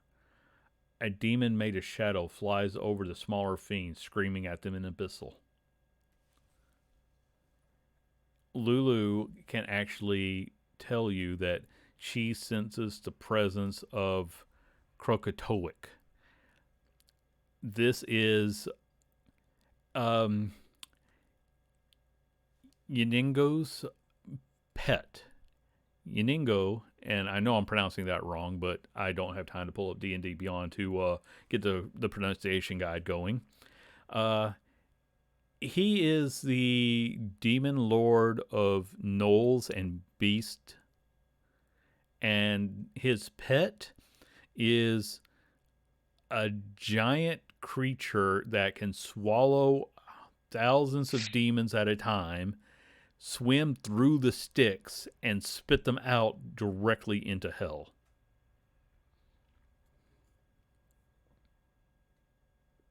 Are they trying to free it? Let's call it Insight? yeah, that sounds right. Michael, you are pretty sure that they are trying to free this thing. And Lulu will agree with you. That seems like what they're attempting to do. It somehow ate itself into a tight spot, and now it can't move. Or maybe they're trying to find it because she can sense it, but you can't see it. Should we clear these little buggers out and then move on? Yeah, let's kill these guys. Okay, they are they're focused right now, so you guys get to act first in a sneak attack or a surprise round. Okay, yeah, Trevor, what are you aiming for? The smaller fiends? Yeah. Okay, I'm just checking their. Okay, 21 and 12. both of those will hit. So, what was your damage? 21. I'm sorry. 21 damage and 12 damage. Oh, okay. It was like a 23 and something else to hit. Okay, yeah, you just destroy one off the bat, and then you severely injure another one. Okay. And now Michael will go, they all Michael will go right for the shadow demon. Okay. Stab that thing. Okay. Okay, you did a 26, so you did 12 points of damage to it. Because, yeah, that obviously hit. Okay. So 25 and a 26. So Okay, wow. and yes, both of those hit. So what was the grand total? 33 damage? 23, yeah. All right, 23. So it's 12 plus 11. Okay. Because if that thing's not surprised, then I don't get advantage on the second roll, which would have been a critical. Okay. And yeah, with that, they're all going to turn to fight you, but that was your surprise round. I will say that Trevor, we're going to go in the order that you just rolled. So Trevor, Michael, and then the demons. Okay. The 15 will finish off the one that you had already damaged. The crit will obviously kill another one in a single hit. In fact, yeah, I'm going to say 19 plus 17. I'm going to say because you got a critical and these guys are so weak, you actually cleave through two of them right then. Yeah. So that brings their number down from, what did I say? There was like 7 of them. No, there was 10 of them. There's 7 left now because of you. It's so weird that like the longsword technically does 1 die less damage, but I do so much more damage with it. Yeah, well, because of the stupid fighter archetype that I have. think of it like this: you're able to wield that more faster than you are a pole arm. A pole arm has reach, but that doesn't mean it has more strength, or it's more cumbersome to swing. Michael, your turn? Michael keeps going at the shadow demon. Okay. I need some light in here. Hold on. Okay, so you hit him for 10, but then you get a critical fail. If this attack is made with a two-handed weapon, it wasn't, so you don't suffer any negative other than just missing terribly. And with my bonus action, I will give bardic inspiration to our to our paladin fighter, to Trevor. Okay. So the demons are now going to turn on you. We're gonna go now. I actually need to open up their pages because you guys were just cutting through them so much I didn't have to bother checking anything. So the shadow demon is avoiding Trevor because Trevor has a lit up sword. Is going to attack Michael with 22 to hit. Scheisse. You take 10 points of psychic damage. Okay. And with that, he is actually going to fly away from you, so you get to take a shot at him. And you barely did hit him, but you did hit him. So that's... Okay. And he just basically goes 30 feet straight up into the air. All the other little guys are going to attack Trevor. So let me get several dice here while I pull this one up. Because... Okay, wow, they get to make multiple attacks. Cool. So Michael, oh no, sorry, Trevor, you take 3 points of piercing damage. 3 points of piercing damage. Okay. Nothing. What was your AC? 20. Okay, then that one doesn't hit.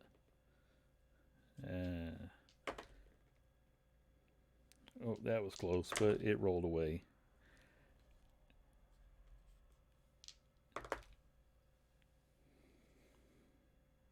Nope, that one didn't get. Okay, so they all kind of surround you and start nipping at you, but only a couple of them actually manage to do any damage to you. Okay. And we're just going to say that Lulu's going to come up and blast them while they're all gathered around. So let me just kind of do like a bulk roll for their constitutions. And it's at this moment that I'm also remembering that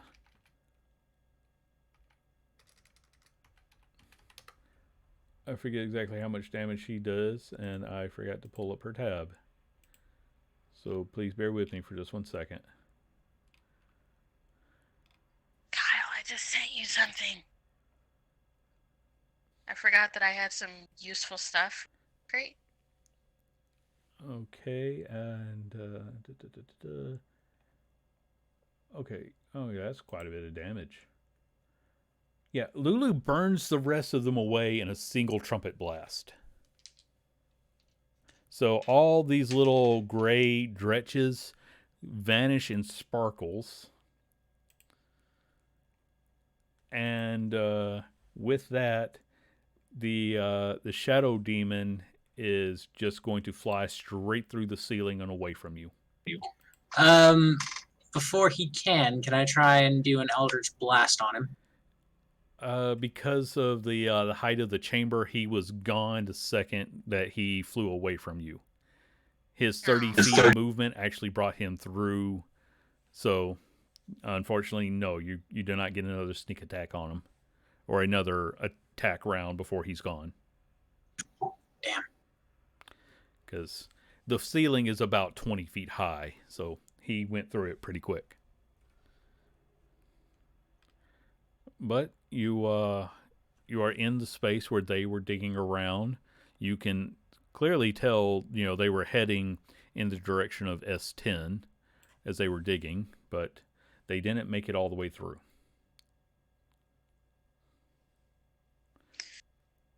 All right then.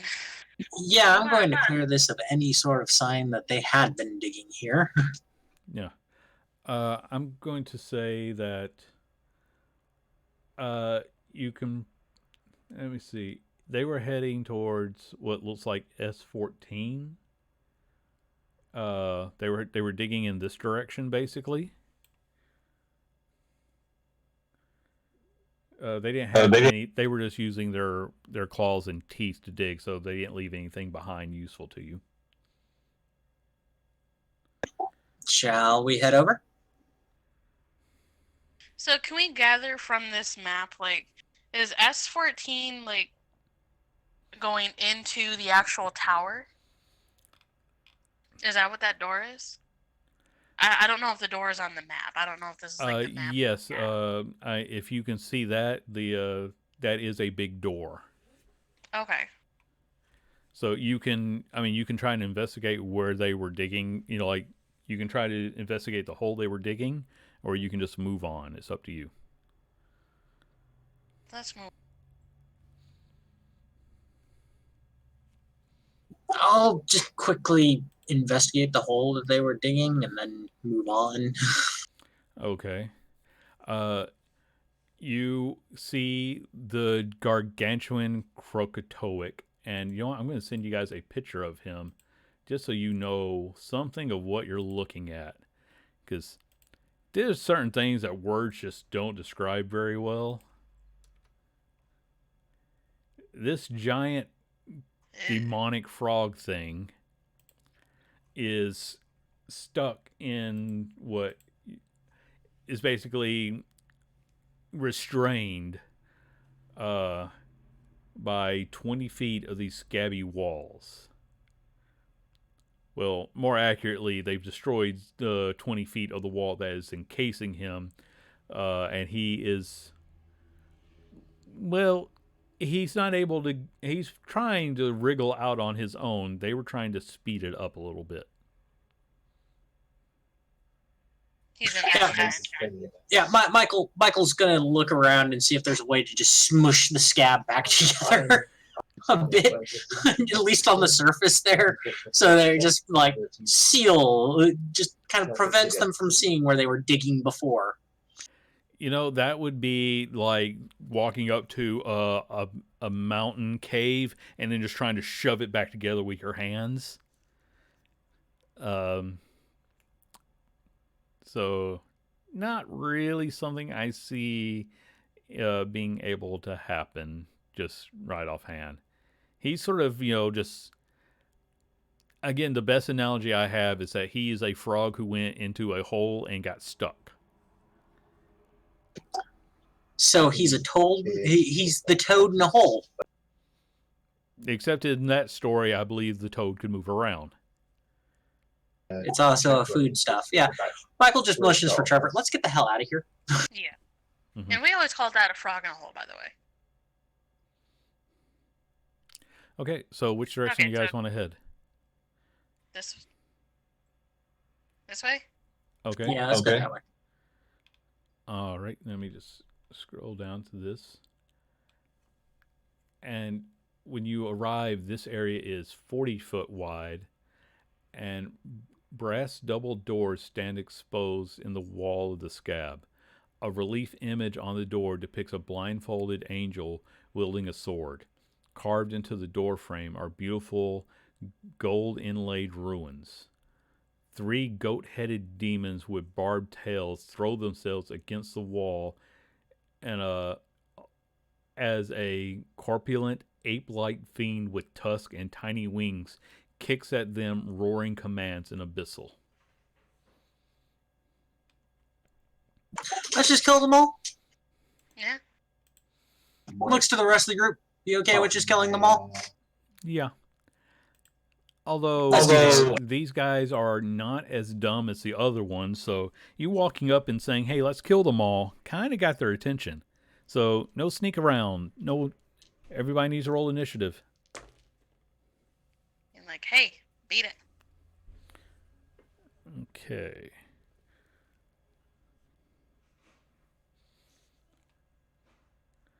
Lagging.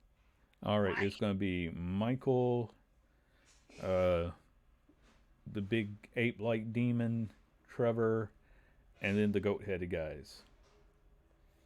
Let me just put goat-head as the basic name for them.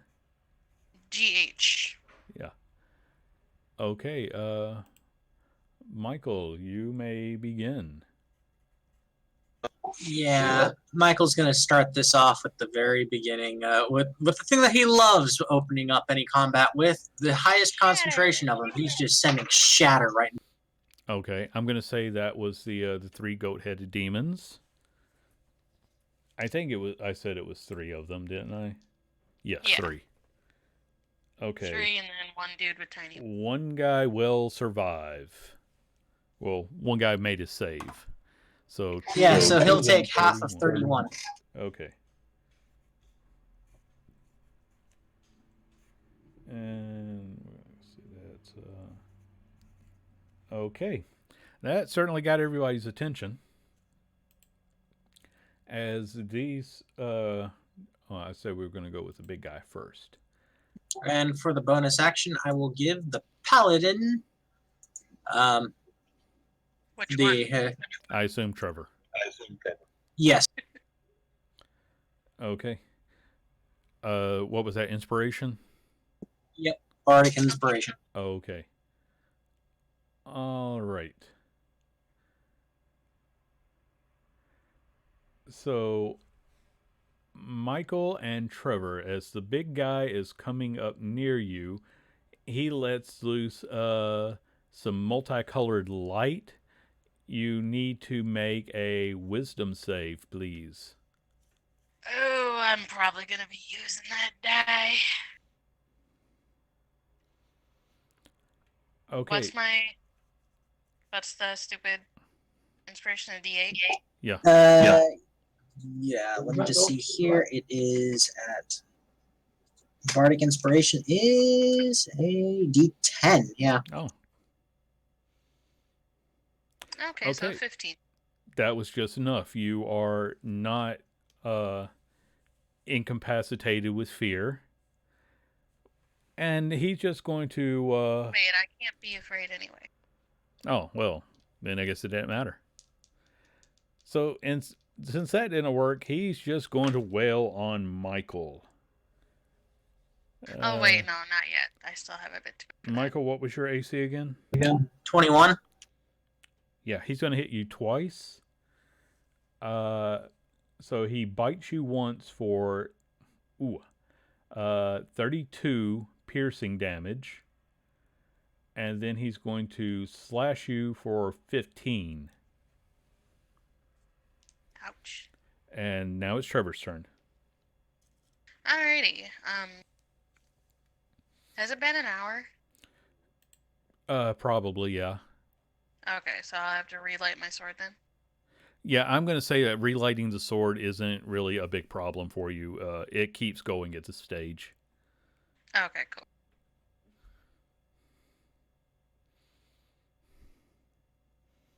Okay, who are you hitting? I'm gonna hit the big guy. That should have been a crit though. Oh no, wait, that was an 18. Never mind. Okay. Yeah, obviously you hit twice, so just tell me what the totals are. Let's 21 and 24. Okay, Five? so grand total of 45. Stupid overpowered paladin fighter. You gave me the sword. Yeah, I mean, he did hit for 32, so I feel it's a fair fight. And now the The goat-headed guys are all going to go and attack Michael. Are we within 5 feet of each other? Yeah, probably. Okay, I'm gonna hit one with Sentinel. Okay. So go ahead and make that attack. Yeah, that hit one. 13. Okay. All right. Let me just double check how much damage, how many times they attack. So none of them managed to hit Michael with that. Michael, it is your turn. But because of you are now within 30 feet of these rotting goat-headed demon guys, you need to make a constitution save. That did not do it. You will take 3 points of necrotic damage. Nope, sorry. You will take 6 points of necrotic damage. One, the D6, and one for each of them. Now it's your turn. All right. That could So potentially be yeah, a I'm bug, going to be right? using. Well, I'm that's what I say. going to be chugging for a bonus action. I'm going to be chugging a greater healing, Okay. and then as my actual action, I'm going to be using Thunder Wave. Okay.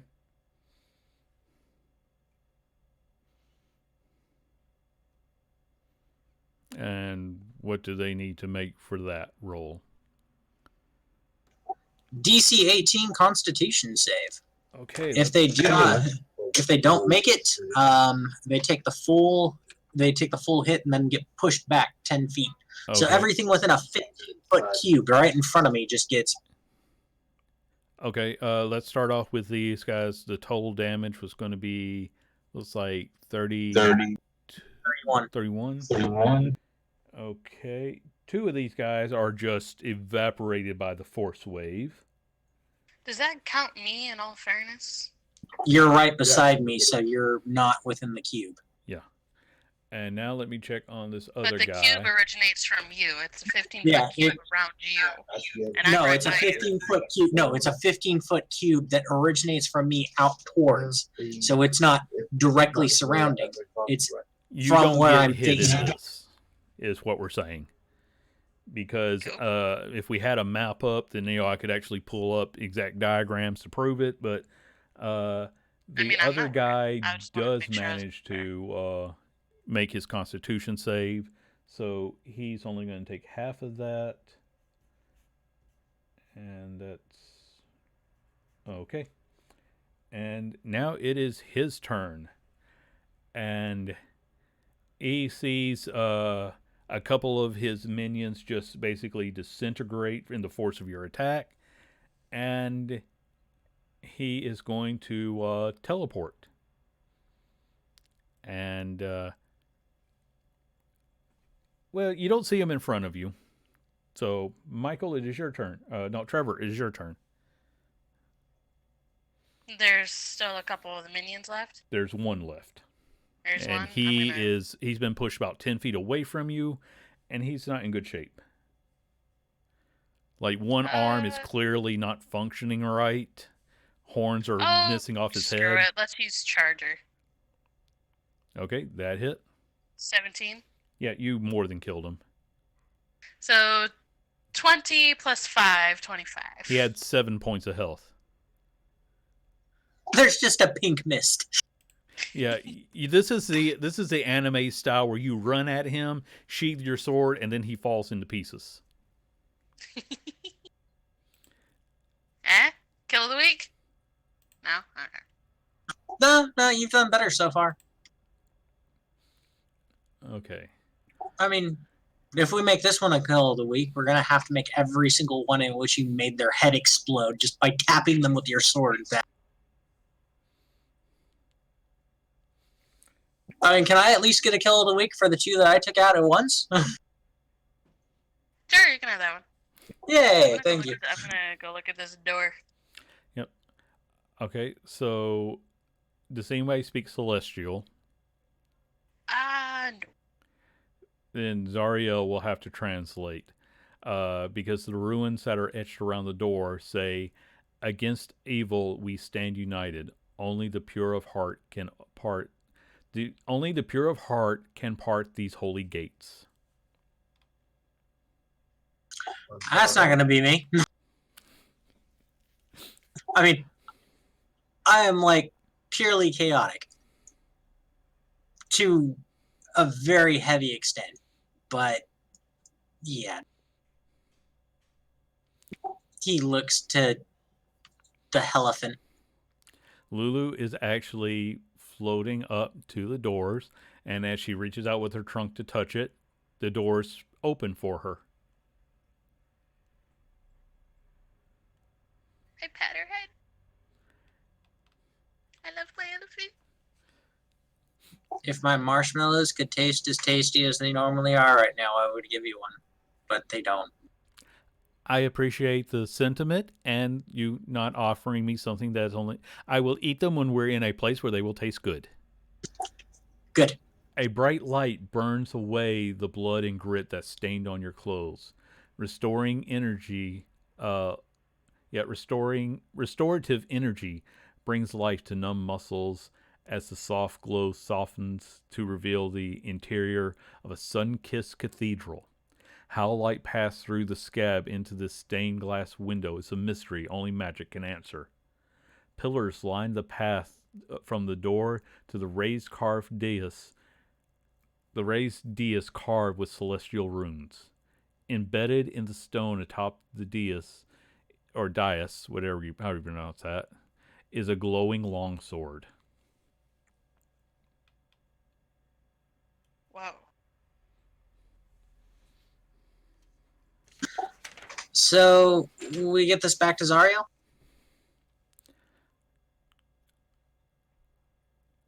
I'm going to just assume that you guys are approaching the sword. Yeah, Okay. very slowly. Like Michael's just kind of like, I really don't deserve to be in this kind of a place.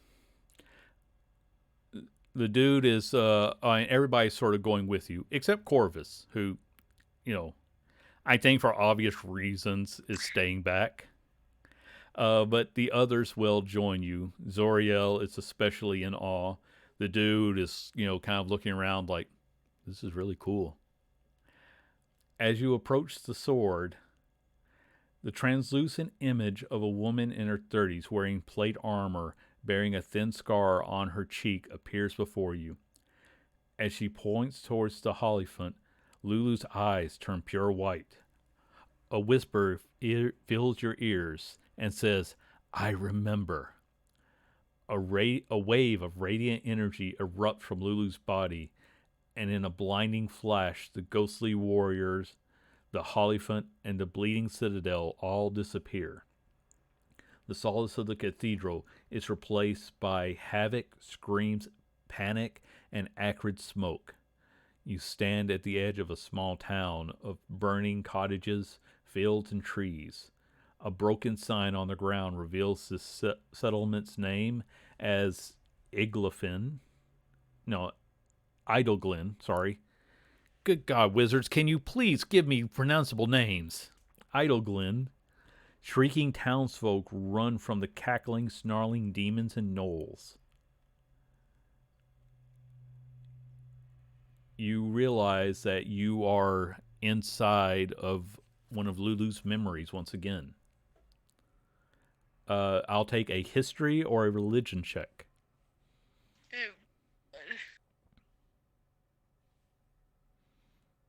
I'm equally terrible at both of them. Yeah, I know, you're an idiot. We know this. Oh, thank Hey! you. Yeah, that's not bad. Unless I somehow get the 7. No. I mean, it's not a bad roll, but unfortunately, you don't know anything about Idleglen, except for, what you're seeing right now. I grew up in a xenophobic town. It's not my fault. Yeah, this is more my fault for not paying attention. I grew up wandering around, being, enslaved by orcs one moment, having to chase around with a Okay, freaking. sad backstory later. Interesting story now. Okay. Okay. I'm gonna see if I put this map in. I think I did. Yes. Good. I actually prepared for you guys to get this far. This is Idle Glen. It's so little. Yeah. So here are some of the things that you will notice when you look around the place. The beyond the edges of this map, everything is engulfed in a hazy smoke. And the buildings are all, well, most of them are burning.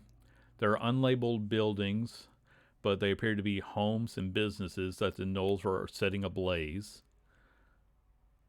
The building supplies were being taken away by fleeing townsfolk or ransacked by Yigno's horde. Each building is 1 or 2 stories tall, and the interior of the buildings about 9-foot high ceilings. The trees that you see, they're also on fire. And the townsfolk are, well, they're basically like, they're like NPCs in a video game right now. They seem to be yelling out similar phrases of, like, run, save yourselves, flee the demons. We're all gonna die! Yeah, a couple of them. It's in that world. Okay, so you guys are over here at 11, or I1, I guess is the actual term. And before you is a statue of Zariel. So what do you guys want to do? Michael wants to try and stop some of the gnolls from raiding, if that's at all possible. He's going to be casting Eldritch Blast at them.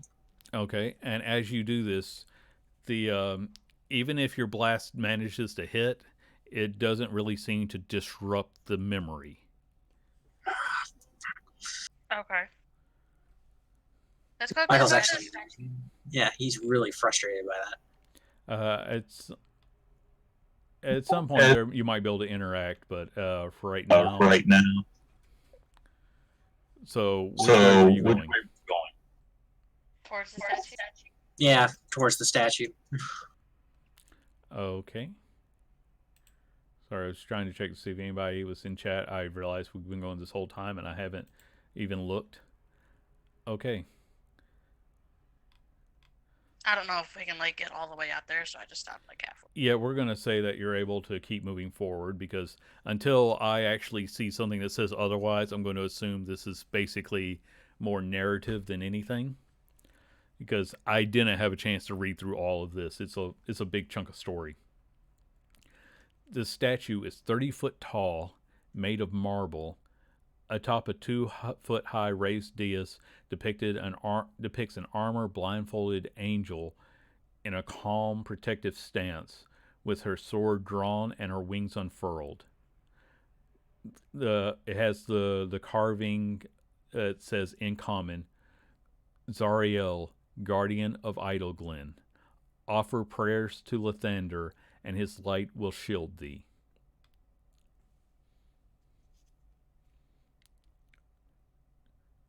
And I'm just kind of scanning, and behind this, there is a temple of Lathander behind it.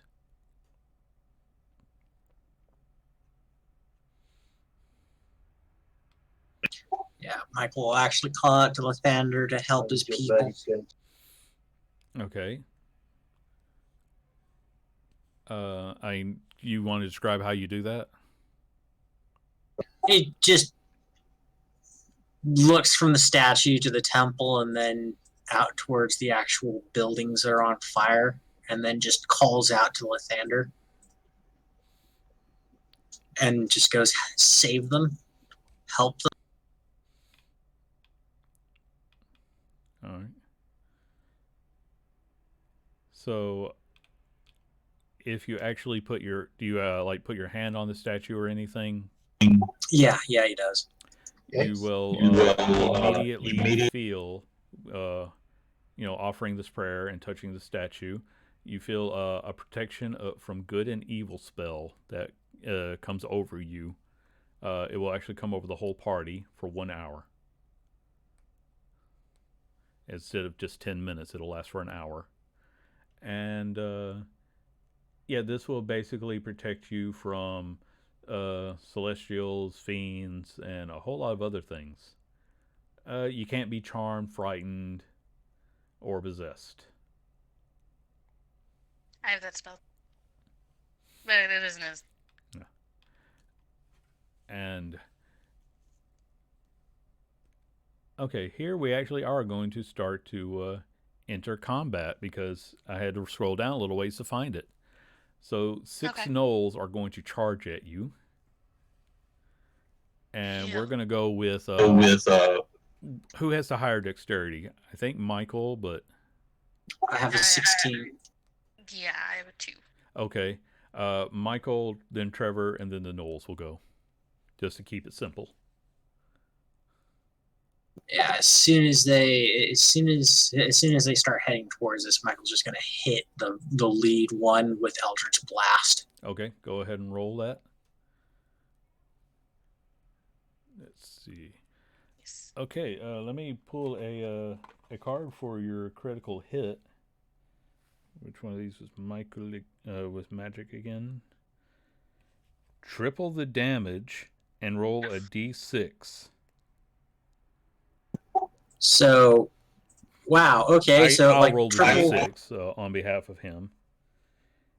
Okay, so that was already 8. That's 21. Hits one of the guys. Yeah, you kill that guy right off the bat, so that doesn't even matter. You miss one. Were you aiming for one guy every time? Yeah, it was just all the lead guy. As soon as he's down and out, I'll just move on to the next person in the line. But I'm just trying to make sure so that way I know how to keep track of everybody. Okay, so he's okay. Trevor, it's your turn. I'm gonna go up to some injured guys and take a swing. Okay. The lit up sword. Yep, that hit, and that one failed. Let me pull a card for your fail because this is the only way I'm going to hurt you guys at this point. Your speed is reduced by 15 feet until you finish a short rest when you twist your ankle. Ow. But your 18 did hit, so go ahead and roll damage. 23. Okay. Yeah, you cut down another one. This guy wasn't the one Michael had hit. I'm going to say he got slowed down. You hit the next guy in line. So that's 2 of the 6 down. So the rest of them are going to they're going to attack Trevor because he's the closest. Bring it. Yeah, none of them hit. Yeah. So Michael, it's your turn again. Michael's going to keep focus blasting on the next on the next person. Okay, roll it. That missed. That hit. You know what? I'm gonna go ahead and pull the card anyway, but okay. So let me see if this guy survives or not, because no, you just killed him. I don't know why I'm drawing these cards on their behalf. That is. What'd the card say? He would have been deaf for 1 minute. Oh. But anyway, that's 3 down, 3 to go. Trevor? Swing. Finally. Yeah, go ahead and roll damage because I'm not, Okay, so 18 for 1. Okay. They still alive? Yes, he is. Okay, so then the crit is 17. That crit just cut him into pieces again. There was. So what is that? 17 plus 17? 32? 34? 34. Yeah. He falls into a neat stack of cubes. There are 2. I feel like Virgil from Devil May Cry. There are only 2 left. but they are battle insane. One of them is going to hit Trevor, and I'm just going to pick a random damage die. So you take 6 points of slashing damage from his claws. Oh, that's cute. And let me do their second attack. Yeah, that one missed. Michael, it is your turn. Michael just focus fires again onto the next. Okay. Leave the one alive for me. The one that is. Okay. So you're going to do no, you did. 13 points of damage to one, and then the only chance I have to hurt you. You are teleported 10 feet in a random direction when your last spell just fizzles. So you are. I'll pick where you go, Mister. You pair over there because that was the direction I picked at random. Yeah, Michael. Trevor. Names bad. There's one left. The one that bit me. Yes. Yeah, that hit. Okay, I don't think we even need to bother. You kill him with your 2 hits. I'm rolling damage. Okay, fine. Roll the damage. What is that? 80? That's 42, I think. Yeah, that's 42. Oh god. Yeah. Hey, this is episode 42. The answer to life, the universe, and everything. It's 42. I gotta refresh my page. Hold on. Okay. So anyway, yeah, on episode 42, you hit 42 damage and you just pulverize this guy. And hey, because I missed all these other things that you could have actually encountered along the way, we're just gonna kind of keep it going. So because you're right here next to the statue, which was being attacked by a giant hyena and a mastiff, we're gonna just go ahead and say we're gonna let the giant hyena go for you, Michael, because it should get a turn. Giant hyena and a mastiff? Yes. What? These were the other things that I didn't see that were attacking that you guys could have interacted with along the way. These things were attacking the statue. So, Michael, you take 10 points of piercing damage as the hyena bites you. And let's see what the mastiff can do. Not much. Oh yeah, the mastiff misses. And yeah, let's just say the mastiff didn't accomplish anything useful. So, Michael, it is your turn now. Michael's gonna stab the freaking hyena. Yeah, it sounds fair. Yeah, 22 hit him. For 8 damage. Okay. Bad hyena. Bad. Yeah, he didn't like that. Trevor, it's your turn. Oh, sorry, you get 2 attacks. But yeah, they both hit. So that was also 12 points of damage. Okay, now it's your turn, Michael. Trevor. I'm not Michael. I know, but I suck with names. I'll take a swing at each. First one with the hyena. Yeah, that hit, and that hit. So the hyena will take 19, and the mastiff took 24. Yeah, you killed the mastiff very easily. He wasn't even a challenge. But he had blood on him, so you know he killed somebody. The hyena is way too stupid to turn and run away, so it's going to attack, and it does nothing. And Michael's just gonna stab it once more. Okay. Yep, you managed to hit it for 9 points. That is going to kill it, but in its death throes, it makes another attack, which missed, and it's dead. And now for some of what you missed, and again, these were things you would have seen on your way up, so you didn't just, completely avoid them. But there's some more of those little dretches that are, they've overturned a cart and are basically trying to attack somebody, and there's 6 of them.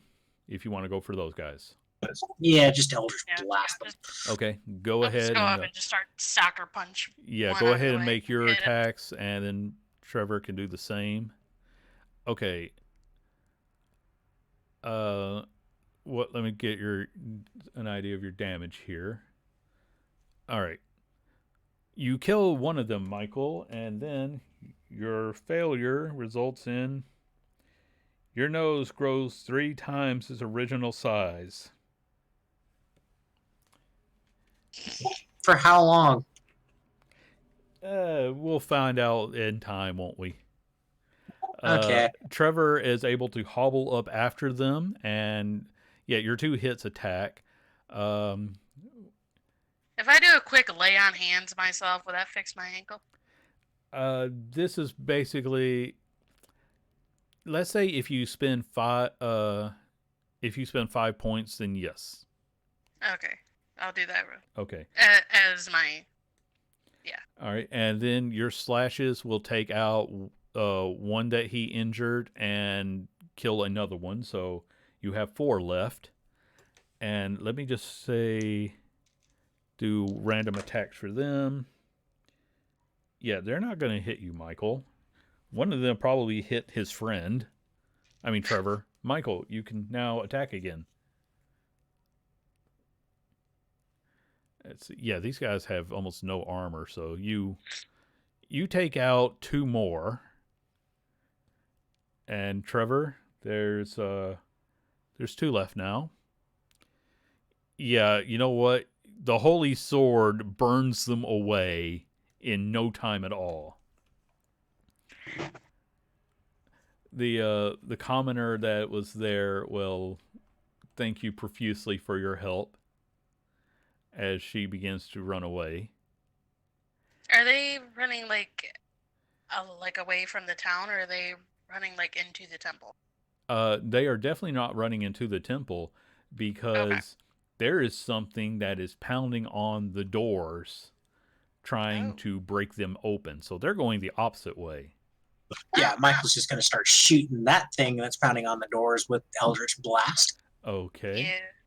Turn back that way. Hold on a second. There's this thing. Okay, so yeah, you begin to shoot at him. He looks like a giant, sort of like a bipedal toad with spines all over him. And yeah, you hit him 3 times in a row for 17 points of damage.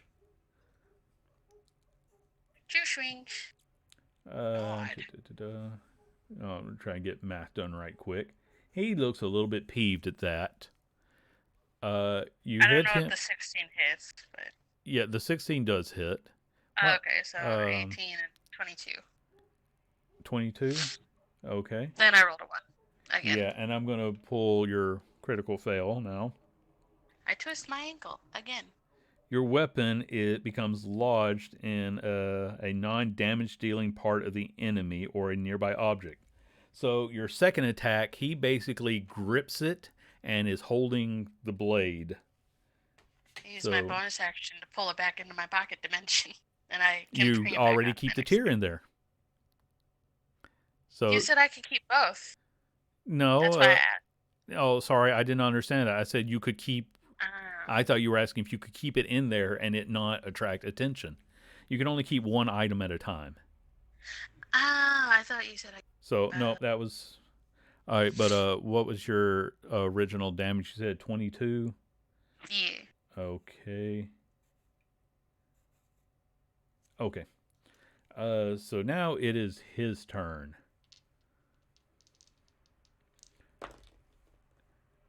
And oh, he gets to make more attacks than that. He's a strong guy. His attacks are lame, probably because he's using one hand to hold your sword. Michael, it is your turn. Yeah, Michael just hits him with Eldritch Blast again. Okay, go ahead and make your attacks. That hit. That hit. That one missed, so you do 11 points of damage. He doesn't even waste his time looking at you from that.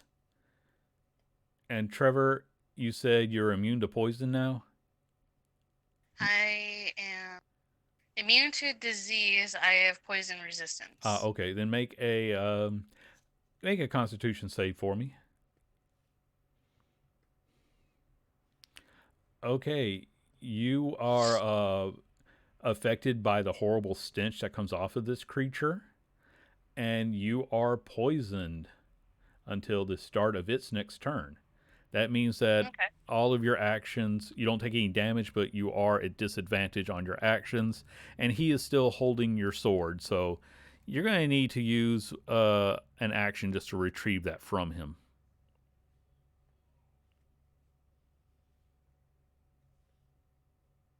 I think we lost Danny. No, I'm thinking. Oh, okay. Action to retrieve, and action to retrieve it, and then action surge to attack. Well, what I'm thinking, what I'm gonna do is I'm going to use my bonus action. Oh no, wait, that's not bonus action. Okay, I'm gonna use 5 points lay on hands to get rid of the poison on myself. It was going to wear off next round, so you don't need to waste it. Oh, well, okay then.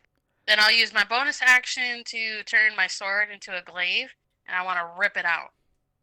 Okay.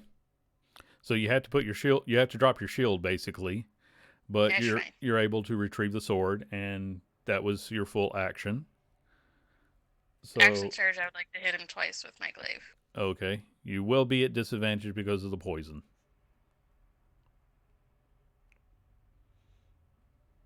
Okay, you still managed to hit him. All right, so 19. That's not nearly as impressive as my sword. 19 plus 24. Yeah, I'm doing the math separately because convenience. Okay.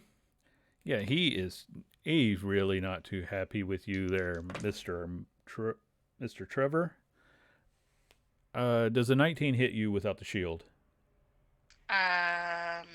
Yes. Okay, in that case, he will hit you twice with his claw attack. You take a total of 22 slashing damage. And now it is Michael's turn. Michael's still hitting him with the Eldritch Blast. That hit, and that hit. So a grand total of 15. Yeah, you're basically just like throwing pebbles at him, but they're slowly well, they're not really distracting him from the big armored guy in front of him. And it is your turn again. Trevor. Okay. Bonus action, put it back to the longsword. Okay. I'm not worried about grabbing my shield right now. Okay. God damn it. Well, your first one did hit, so go ahead and roll that. Even that damage sucks. Okay. What was the full damage there? 14? I should have tried my channel. All right, and he gets advantage on you because of your poor roll earlier.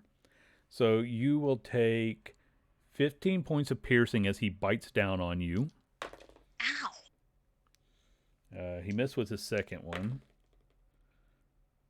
And does a 17 hit? No. Okay. And it is Michael's turn. Whew, I'm still in 3 digits. Yeah, Michael's gonna hit with Eldritch Blast again. Yeah. That hit, and that missed. So you do 9. And Drops of water falling on a stone slowly make a hole. yeah. But now let's see what a guy with a big hammer and chisel can do, Trevor.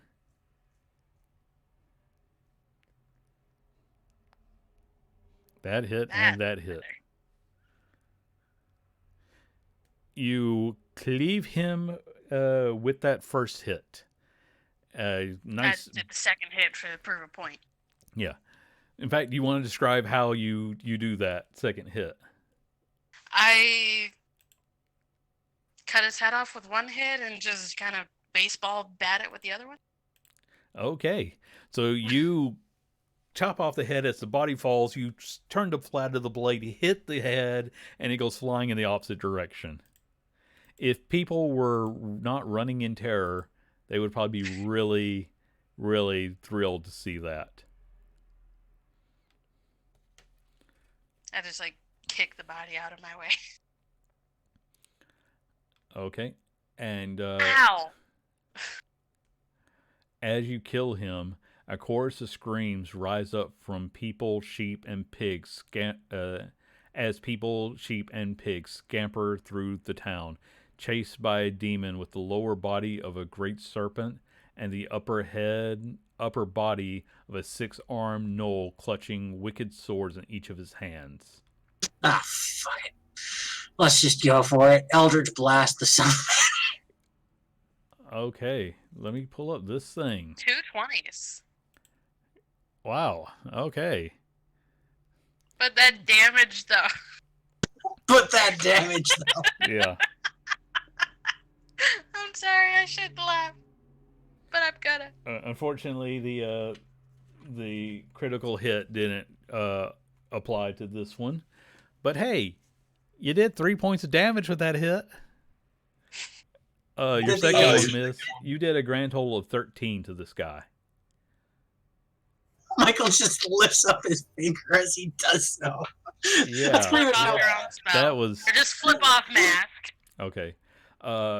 Trevor, we're gonna keep the same initiative. You won't have any problem getting a hold of this thing. And 16. neither of those hit. And ooh, this guy gets to hit a lot of times. And I already used my. Oh god, I'm gonna die. Okay. Without the shield, what is your AC?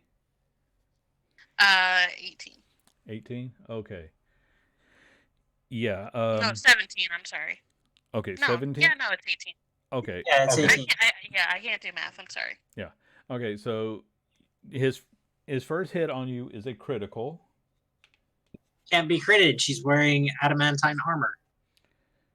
That is true, but you're still going to have you're going to have disadvantage on your attacks for the next 6 rounds anyway, because I still need to apply something. But 3 of its 7 attacks, you take 39 points of slashing damage, Ow. and you take another 13. But it also did have a critical fail in there. One of its weapons breaks. It has 1 less attack on you. I went from 107 to 55. Yeah, this guy, he hits really hard. Michael, like, it is your turn. ow! Do you want to do that nearly ineffective attack you've been doing? No, I'm going to use Shatter. Okay. Not Shatter. Sorry. I'm going to stand up right beside Trevor, and then I'm going to cast Thunder Wave. Okay. Let's see here. I'm just making sure. Yeah, is and what? That's a Constitution. DC 18. Yeah, I'm just checking. Okay, how much damage will it take in total? Let's see, 32. If it failed that, if it failed it, it takes a full 32, and if it and took on the top of that, it full gets 32. pushed back. So it's also pushed back 10 feet. Woohoo! Okay. Which doesn't really help Trevor, who now needs to step up 10 feet to attack it.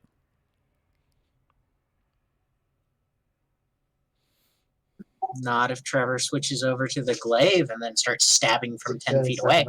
I don't look good in the glaive. I do more damage with the sword. If I hit, You did not. So now I it's can't action surge anymore. and I it's should've going to healed myself. attack. But hey, remember, it's only got 6 attacks instead of 7. All right, those missed. Okay, so you're going to take 2 of the hits, 13 slashing, and then you will also take 15 bludgeoning, and it will grapple you with its tail. How badly are you hurt? Oh, I'm about a 27 out of 155. Okay, because then the dude is actually going to use a healing spell on you. Let me figure out what level he's going to do that at. I just got the shit knocked out of me in 2 rounds. Yeah. It's like, oh, fuck, man. Okay, so let me pull up some dice so he can heal you right quick. It's the one time I can never find these little buggers. Okay. I actually kind of forgot that they were here. Yeah, they haven't been needed, so you take 9 points of healing from him. And, you know what? We'll say, I'm going to go ahead and let Michael have his turn. Yeah, Michael's gonna start stabbing this sucker to get it to release Trevor. Okay. Both of those hit. So you do 17 points of stabbing.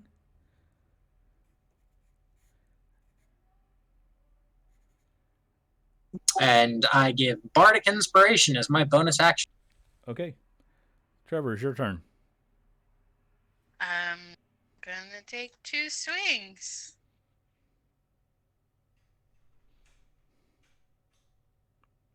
And both of those hit. Finally. So 19 and 12, 32. Okay. And now it's its turn again. None of those hit. Ooh, one of them was a nat 20. I won't bother with anything on, what it would have drawn out. So you are going to take 23 points of slashing damage. And dude is going to try to heal you a little bit more this time. So let me pull up a better healing spell.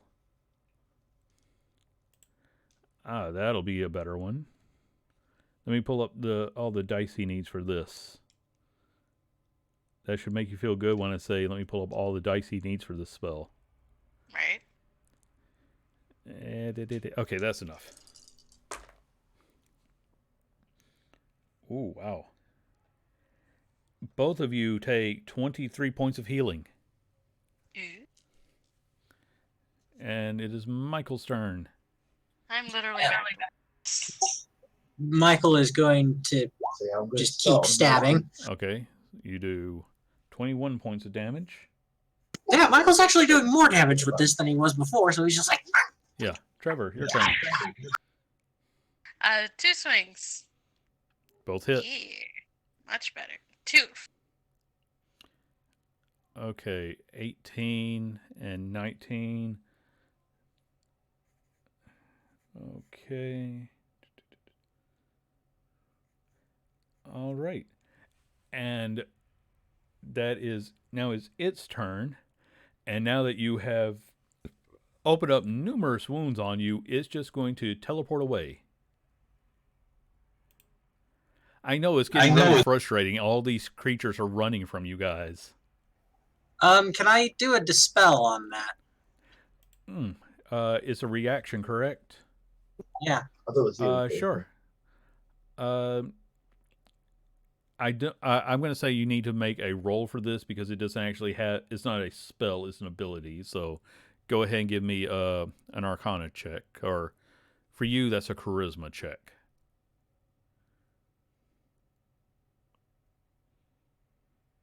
Okay. Let me just. Yeah, you prevent it from running away. It's very annoyed at you, Michael. Oh, yeah. But it's your turn. I keep stabbing it. Okay. So is he still holding me or no? Yes, he's still holding you. You just can't run Sorry. away. Oh, okay. Okay. Wait, you was he do- trying to teleport away with me? No, it was just trying to teleport. Okay, good. It would have left you alone. Oh, okay, good. Okay, so Yeah, that back was catch. 18. Okay, Trevor, it's your turn. 2 hits. Only one hit, 19 hits. So you do 18 points of damage. And now it's its turn again. And it's not happy. So Yeah, it's, just hit Michael. He's the one that tried to what keep you is here. your AC, Michael? 21. I should really pick up my shield, shouldn't I? But it's back over by the front of the church. Okay, so you're going to take 2 hits. It's going. Oh yeah, actually, with its tail being occupied, it wouldn't have been using its last one. But you take 23 points of slashing, Michael. Yeah, Michael's still standing. Okay, it's your turn. Yeah, Michael is a one pissed bunny. So yeah, he's going to keep stabbing it. It has been I more just effective than imagine- anything else you've done. Yeah, he's just like, fuck you. I'm not letting you go anywhere. Just stab, stab, stab, stab. How do you kill it? Is this like the Knoll demon god or something? No, but it's his Not God, one of his personal creations. Michael, tell us how you kill it. Michael just stabs the first one and then uses it as leverage to launch himself up into the air so it looks like as if it's one of those kills from Dragon Age. As he God. brings the rapier down into its skull and then just Okay. I'm just off to the side like, oh, fuck. Hey, you're just lucky this thing wasn't crushing you each turn with its tail. Okay, that has this weird creature destroyed. Again, this is sort of like it was a Marilith, only is a knoll instead of, a humanoid appearance. And as soon as it's down, Michael just lets out a roar of anger and rage throughout the entire village. 5 guards wielding spears advance from the north, splattered head to toe with black ichor. They gaze at you with hungry eyes. Like they're going to attack us? I'm actually trying to read this right now. I'm gonna go ahead and take my 10 points to lay on hands of myself. Okay. Sorry, like I said, I did not have time to prep all this, and we're almost out of time anyway, so we'll try to finish this event, and then we can pick up in a couple of weeks. Or we could just go till Okay. 7. Yeah, these are humanoid guards, but they seem to have gone just a little bit insane, possibly from, the demon ichor that is covering them. And they're going to rush at you, but they're far enough away that they can't get to you in this round. Kill them or make them run. What do you say, Trevor? How do you make them run? Yeah, when you say that, Michael just takes a step forward and he just glowers with this red death intent as he raises his sword and he goes, "You first," and points to the one leading the. Oh!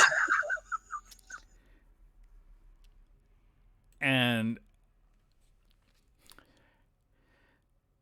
I'm trying to decide how to handle this because that was good. The problem is, they're not sane. Are they technically unholy? They are humans, Uh, but they are humans who have been driven insane. That means that they aren't capable of making a rational decision. So while your attack makes him stumble a little bit, the others will keep going and he will join them. So all you've done is bought another round before they reach you. But that was your turn. Trevor, do you want to do anything?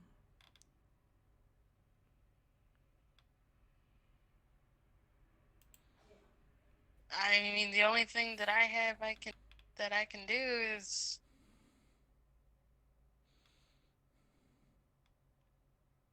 this real. I mean, you can always go back and retrieve your shield. Yeah, I would like to do that. Okay, so you use your action to go and get your shield. And I was trying to find a spell in here. Okay, there it is. Oh. Yeah. The dude is going to actually walk forward and he casts a spell on one of them before the guy can attack. And you see the crazed look sort of goes out of that one's eyes. Nice. Unfortunately, the others all attack the dude. Yeah. The No. others. Okay, but only one of them will hit. So you see them all start try to attack the dude. One of them actually drives their sword into him.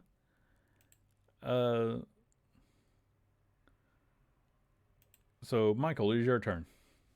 Michael's just going to start stabbing guards. He just stabbed the dude. He'll especially focus on the one that just managed to hurt the dude. Okay, so you stab that one. Okay, both of those hit, and you kill him. Make a wisdom save.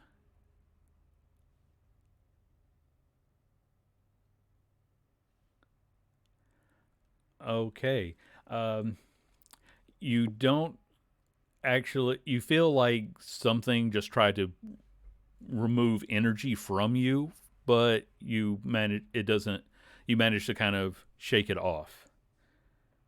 Trevor, what is your turn? I will go up to one and attack them, but can I try to do it as subdual damage? Yeah, you just want to subdue them? Sure. Yeah. Go ahead and make your attacks. Okay.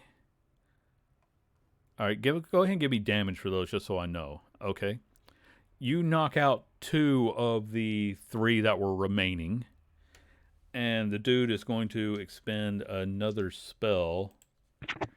Because I think he's got enough. Yes. He's using his last 5th level spell to revive on the other guy so that the insanity seems to leave him behind. And so as the madness leaves them, they kind of blink and then just turn and chase after the demons again that are in the field that are attacking. So Michael's just gonna. If there's anything they can do to help with Eldritch Blast, he'll just be lighting up anything that he can with it. Just are you shooting at the guards constantly. as they run away? Oh God, no! He's Okay. they're now nonchalantly, or they're now just going off to do their right and proper thing. He's just lighting up anything evil with Eldritch Blast because he can do it from 120 feet away. Well, as the guards leave you, the one dead at your feet, you hear a woman's voice into your mind. Nice work. Take a break. You've got an hour before the really bad stuff happens. The really bad stuff. Yes. What does is this going to be like a Golgotha coming down and shitting upon us? You've got an hour that you can spend as the fight seems to sort of dissipate. The temple is no longer being assaulted. Yeah, Michael's playing the lute while everybody's resting up for the hour. All right, Trevor, how much healing would you require? Because the dude can still spend some effort to. About 100 hit points worth. Okay, let me see what he's But I have got. some potions I can use. He's let the dude handle what he can because that's why he is here.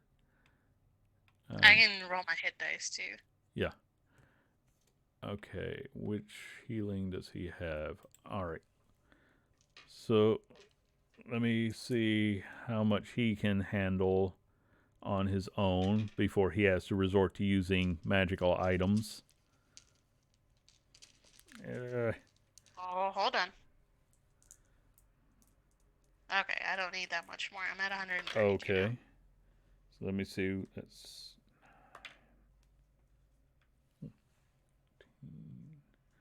all right. He can give you another 16. Do you need any more? Was that to me or? That was for Trevor. Okay. A little bit, but I think Okay. I mean, like, would you need another 6th level spell, or will a 4th do? I'm at 148, so I'm fine. Okay. Well, he's going to go ahead and give you another round at a lower dosage. So you get another 10. All right, I'm back at full. Michael, do you need any? He still has some spell slots. Let's see. 53. I'm at 53 right now out of 69, out of 64. Okay. You can take 7 more, and you still need another round, basically. No, because I'm using Song of Rest as well. I still need to roll my D10 for Okay, Song go of ahead and roll Rest. Okay. that, and then we'll see if you need any more.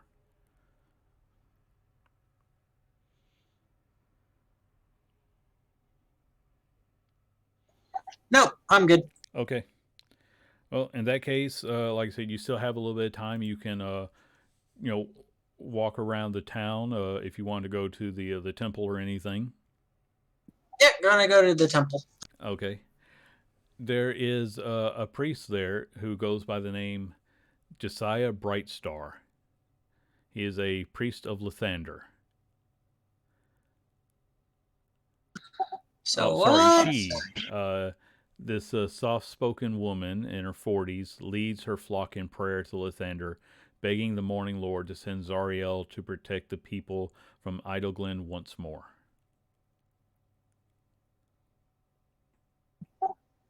I take it Zariel's like the patron protector of your town. Yes, once when this land was besieged by similar forces, Zariel came to save us. And it seems that yeah, the the the Knoll Demon Lord seems to have decided to personally attack us again as a form of spite. That sounds quite like him.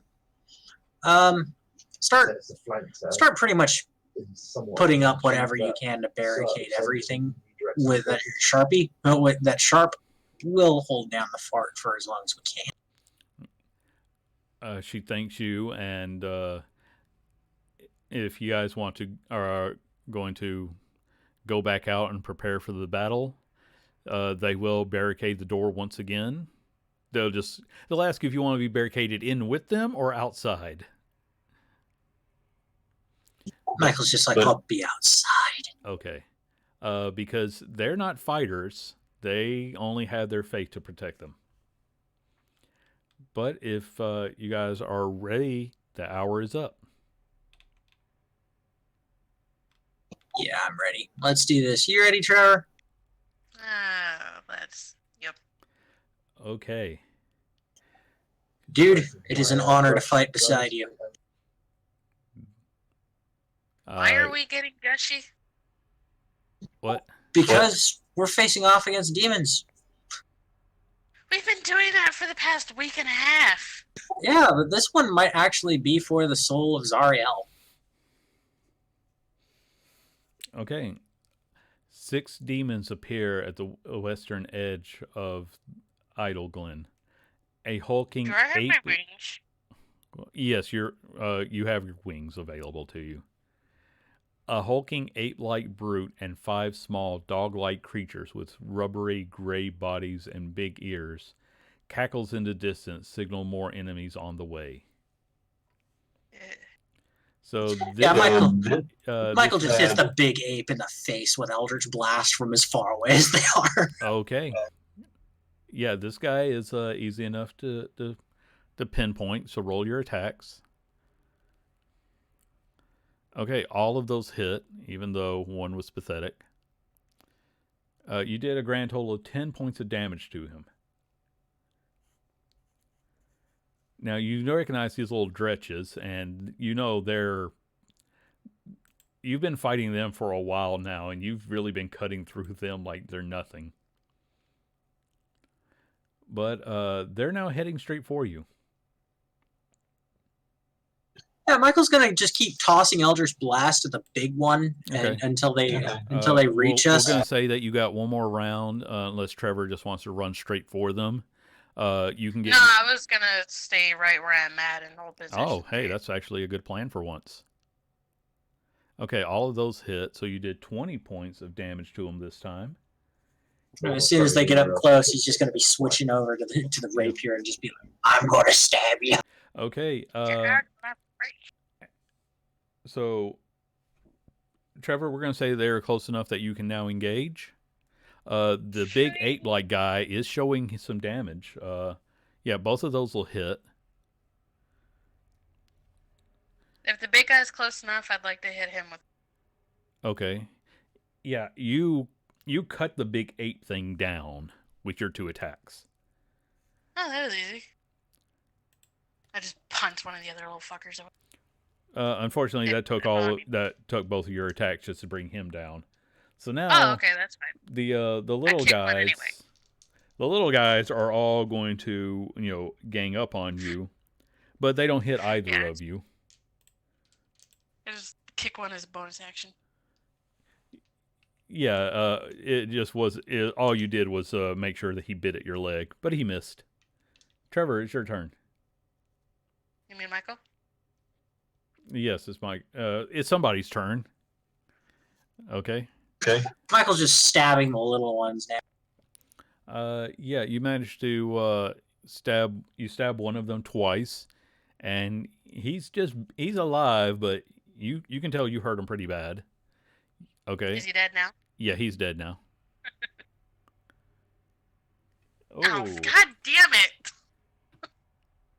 I am rolling so many ones today. You have disadvantage on attacks until you roll a successful hit. You've lost your confidence after so many failures. Like, I am not a good paladin. I am not a good fighter.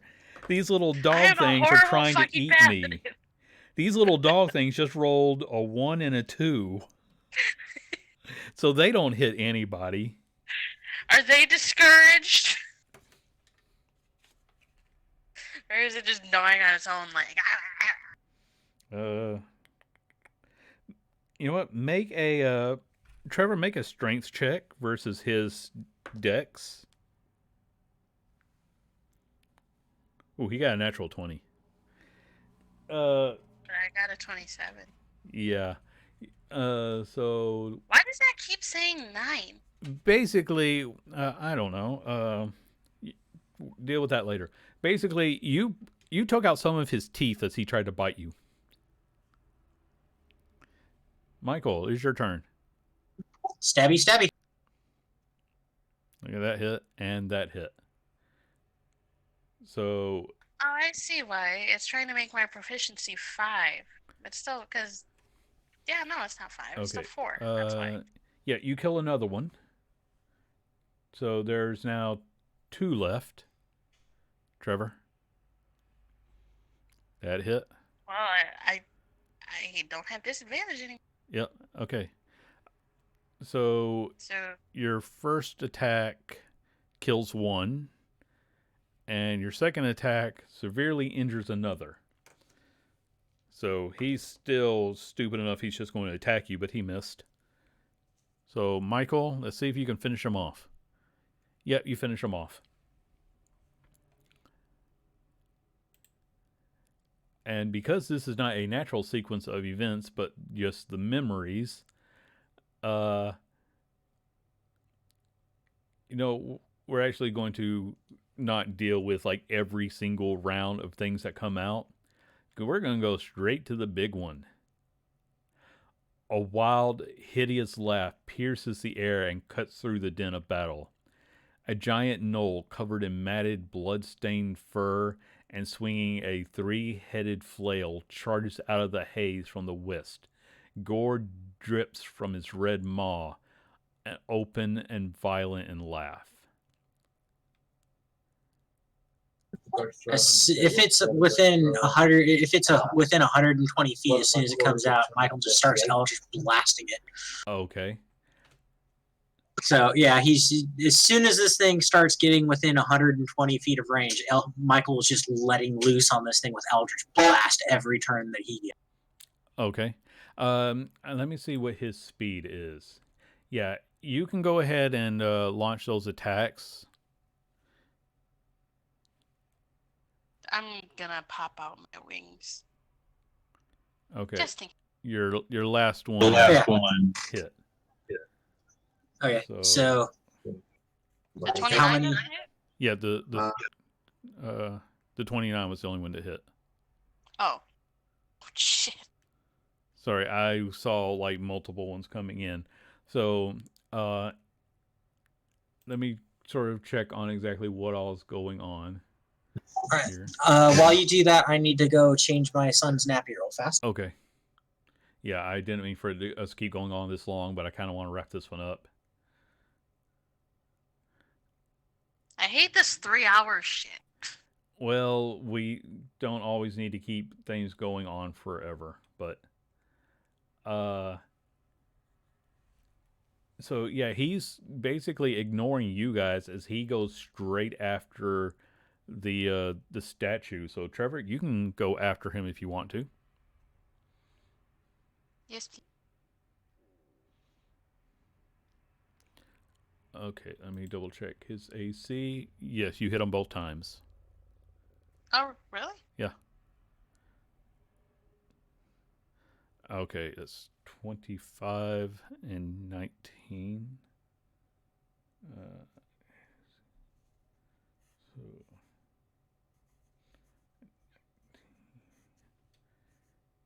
hey, good news, Trevor. You just drew the attention of a demon lord. Oh, great. I'll add you to my list. Yanago looks directly at you as he attacks with his flail.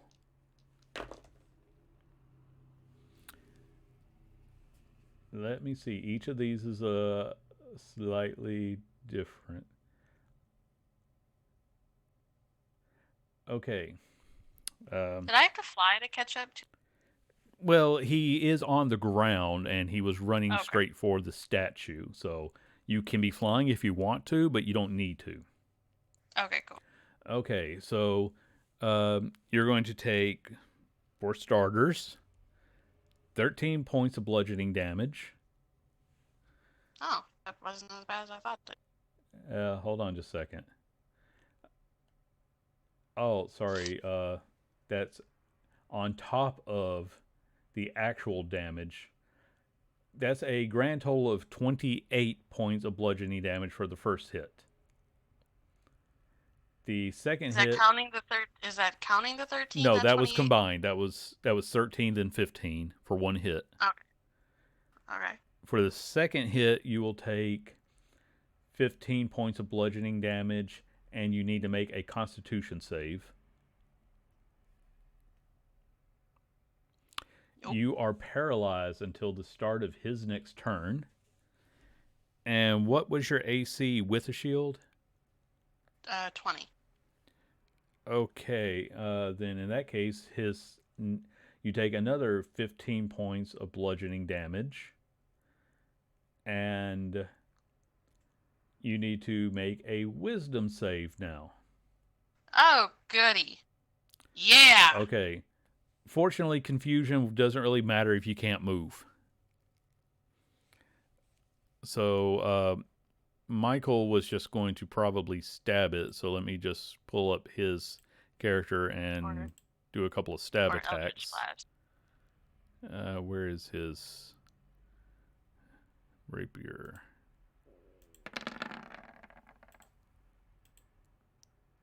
Okay, yeah, he didn't do anything.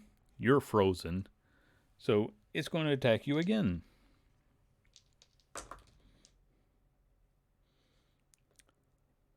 Yeah, you're about to take one heck of a beating. 28 for the first attack. Go ahead and make your Constitution save again, please. You're still paralyzed, and so you're going to take another 30 points of bludgeoning damage. Yeah. All right. Michael, it's your turn now. Yeah, Michael's Okay, going to okay, start it's fine. stabbing this thing now. Yeah, that's what we figured. So that one actually did hit, and that one hit. You dealt 17 to him. So Trevor is paralyzed, and now that you start stabbing, this thing is going to aim for you. Oh, good. What was your AC, Michael? 21, and if it's doing bludgeoning damage, I am resistant to bludgeoning damage. Well, good. So 'Cause you're just make sure you divide all these by half because he has hit you 3 times in a row. Your first attack is going to be 28 points of bludgeoning damage. So knock that down to 14. Yep. The next two would have been a total of 30, so take 15. And make a Constitution save. Con save. Let me just do that real fast. Yeah.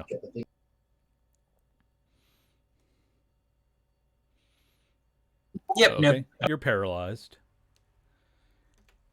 So, seeing that none of you can move, Zariel is going to get involved.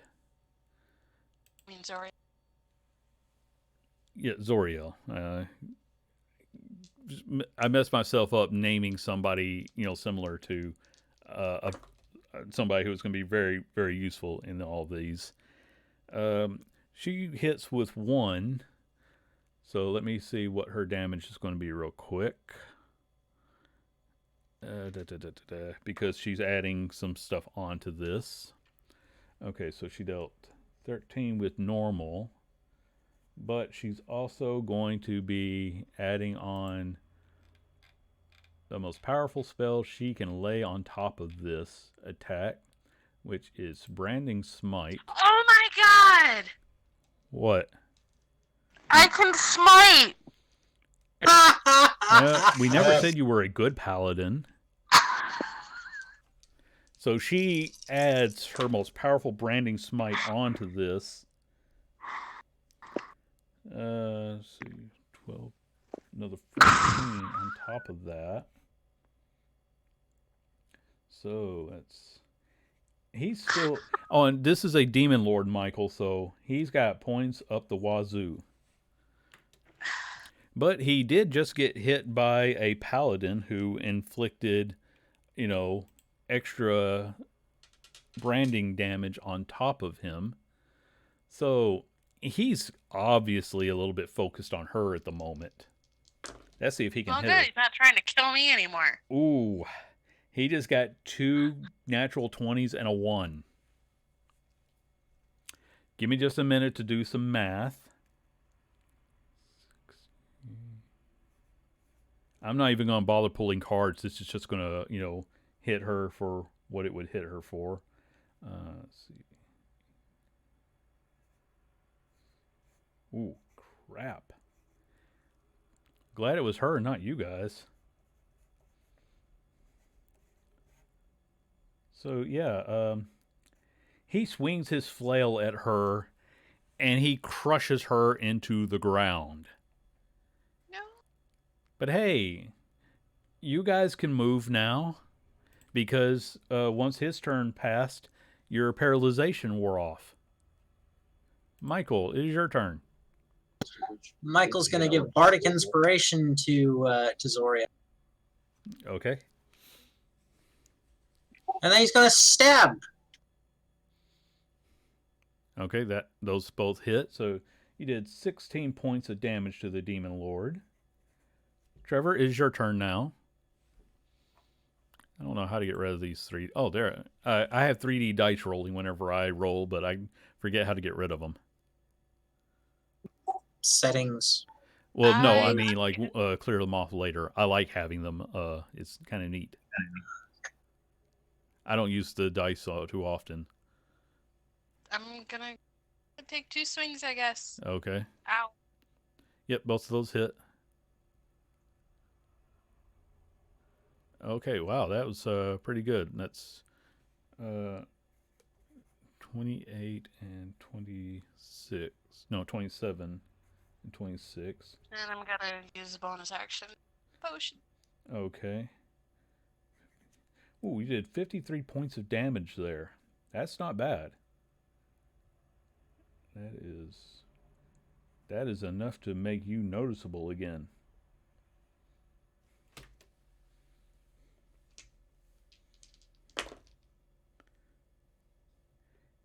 So yeah, he's going to hit you 3 times. So that's 30 plus 18, 48 points total bludgeoning damage. And make a Constitution save. By the law of averages, eventually you're going to beat it, but not this time. You're frozen. I'm also at 0 hit points, so I'm out. Okay. Yeah. Dude is going to come over, and I know I think I gave him the Staff of Healing whenever. Yes. I'm more like trying to check to see if I had it available to me because I forget what it does. So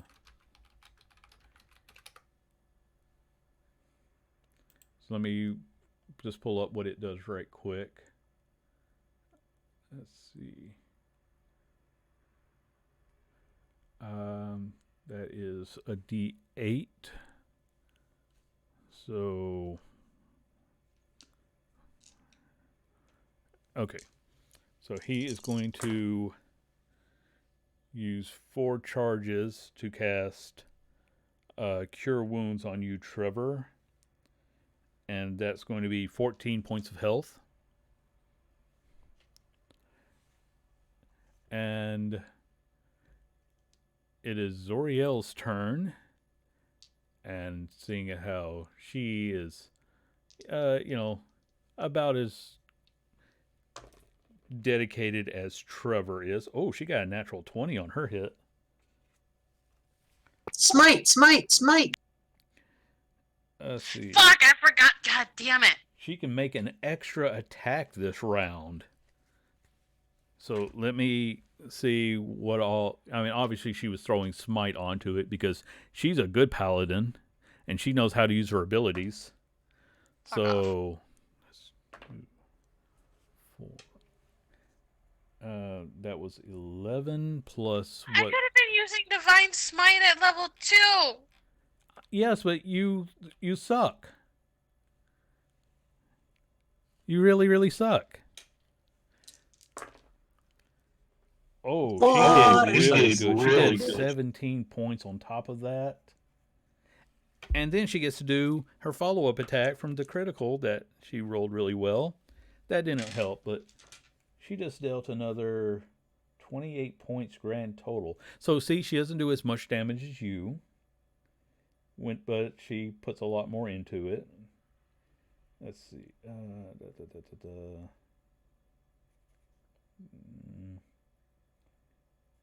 Okay. Now it is Michael's turn. Stabby, stabby. That missed. You did nothing useful. Trevor, you're on the ground, but it is your turn. So, I would like to use some of my move to get to my feet. okay. And I would like to attack him twice. Okay. That hit. And that hit. Okay. Divine Smite. I know. Hey, no crosstalk on the tables. Okay. Let her forget. Okay, that's Okay. 20 and 21. 41 points of damage. Plus an extra 28 for 2 divine smites on each. I think you can only do 1 divine smite as a bonus action. Can you? When you hit a creature with a melee weapon attack, you can expend 1 spell slot. Okay, so how much extra? 28? 28, but if he's an undead or a fiend, it's an extra 1d8. Okay, add the extra 1d8. See, I wasn't even doing as much as I could have because I'm running so many NPCs now. Okay, 6. wow. See, this is what you could have been doing, and you could probably finish him off a little while back. Because, good golly, that's about 54 points grand total. And I only have 1 more smite that I can, because I can Okay, cast 3 spells a so night. yeah, I'm just reading what happens next because now that you finally reduced him to double digits, a new event happens. The cackling demon lord shuts his maw and narrows his eyes, gazing up towards the sky as a beam of radiant light pierces the haze. A powerful angel streaks down from above, followed by a golden-furred mammoth with feathery wings. The angel slashes her sword across Yaoguai's chest and utters a spell. A portal opens behind the demon lord, and the mammoth rams its head into Yaoguai. The demon lord is sent tumbling through a portal, which quickly closes behind him. The angels Zariel and Lulu the Hollyphant are standing before you. Zariel can, well, none of you are dead, so it's okay, but I'm trying to, go through all this real quick, because there's a lot happening.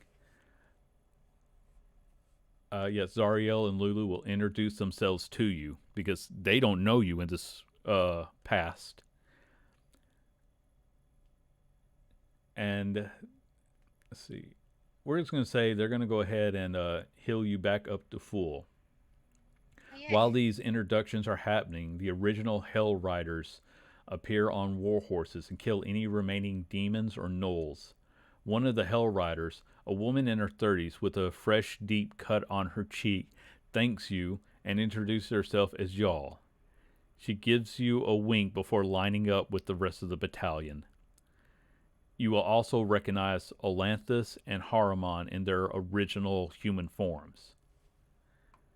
Zariel is preparing to lead her forces through the portal into Avernus.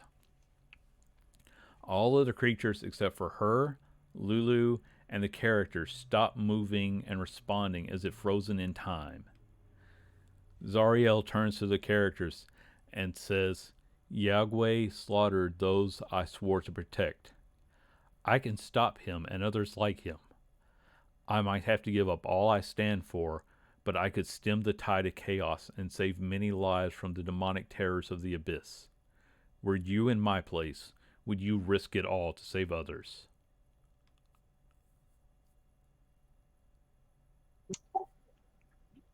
I wouldn't have risked myself in such a way where it would have thrown away everything that I had done before that, though. Right, so. I would risk myself for the safety of others, And but not the very essence of my actions. I would not become what I fought. Unfortunately, I can't say that. I can't say that I don't understand why you did it. If I take Stone I Mind just don't Tower agree with as how like you went base about it. operations, Trevor, how do you answer? Would you risk everything to save people? Yes. Okay. I'm trying to pull up so many different tabs to try to do this. She thanks you for your responses. She utters a blessing of Lathander over you. Michael, for your answer, you will get the Charm of Restoration. I am going to copy that into chat now. And Michael, for your response, you get the Charm of Vitality. Let me find that. So one. Michael gets 2 charms? No, Trevor gets. If you know what I'm trying to say, just go with me because I have not gotten names right in over a year. I'm not going to start getting them right now. So you each have these charms. And with that, the memory ends. A flash of light brings you all back to the Bleeding Citadel, so that one might claim the sword of Zariel. So, I know you guys would. Michael, you mind going for another half hour or so we can try to wrap up as much story as possible? No, I can go for another half hour. Okay. I know I said I was going to try to cap this at 3 hours, but this is kind of, I think we can do this in less. You stand before the dais, atop which glows the sword of Zariel. Also, before you are Lulu and the ghostly warrior Yal. The Hollyphant is the first to speak. I remember everything now. Iglin was the last straw. We followed Zariel into Avernus, but the evil there proved too much for us. Asmodeus appeared and promised Zariel infernal legions to end the blood war. But she had to give the Lord of the Nine Hells her fealty. She accepted and became an archdevil, but not before Yal and I took her sword, hoping it could redeem her someday. I gave up my magic and my memories. Yal gave her life to construct this place to protect the sword. Yal's ghost will say, "You have faced many trials to claim the sword of Zariel. I'm sorry to say you face one more." As the inscription above the dais says, the hero who becomes one with the blade no longer exists. Which of you is brave enough to draw the blade and be gone forever? Michael just, without pause, walks up and draws the blade. Okay. Do you wish to attune to the blade? Yeah, sure. Okay. You can instantly attune to this one. And I'm going to send you quite a bit of... I'm going to start with a small... There's a lot here. So let me send you this in private chat, and then I'll try to summarize for you. Because you kind of did this without... you just did it right off the bat. So here's the short version. You can now read and speak Celestial. You have resistance to necrotic and radiant damage. Your charisma will become 20 if it wasn't already. You have feathery wings, true sight, and you will permanently become lawful good. And you will gain a new personality trait from the random traits I'm about to send to you. Well, you're on D&D Beyond, aren't you? Yes. Then I'm just going to send you a link because this sword is capable of so much. But those are your permanent traits. Even if you hand over the sword, there's no way to reverse his transformation. You become lawful good from here out. Wow. And I that actually begins the next chapter, so I think that is a good place for us to call it after all. I really didn't know what you were going to do there, Kyle. I thought, hearing be gone forever, you might hesitate, but no, you walked straight forward and took the sword. So, congratulations. You have, at least uh in someone else's memory, you face off against a demon lord and you didn't falter at all. You are well on your way to redeeming Zariel, and we will pick up here in a couple of weeks. See you later, guys.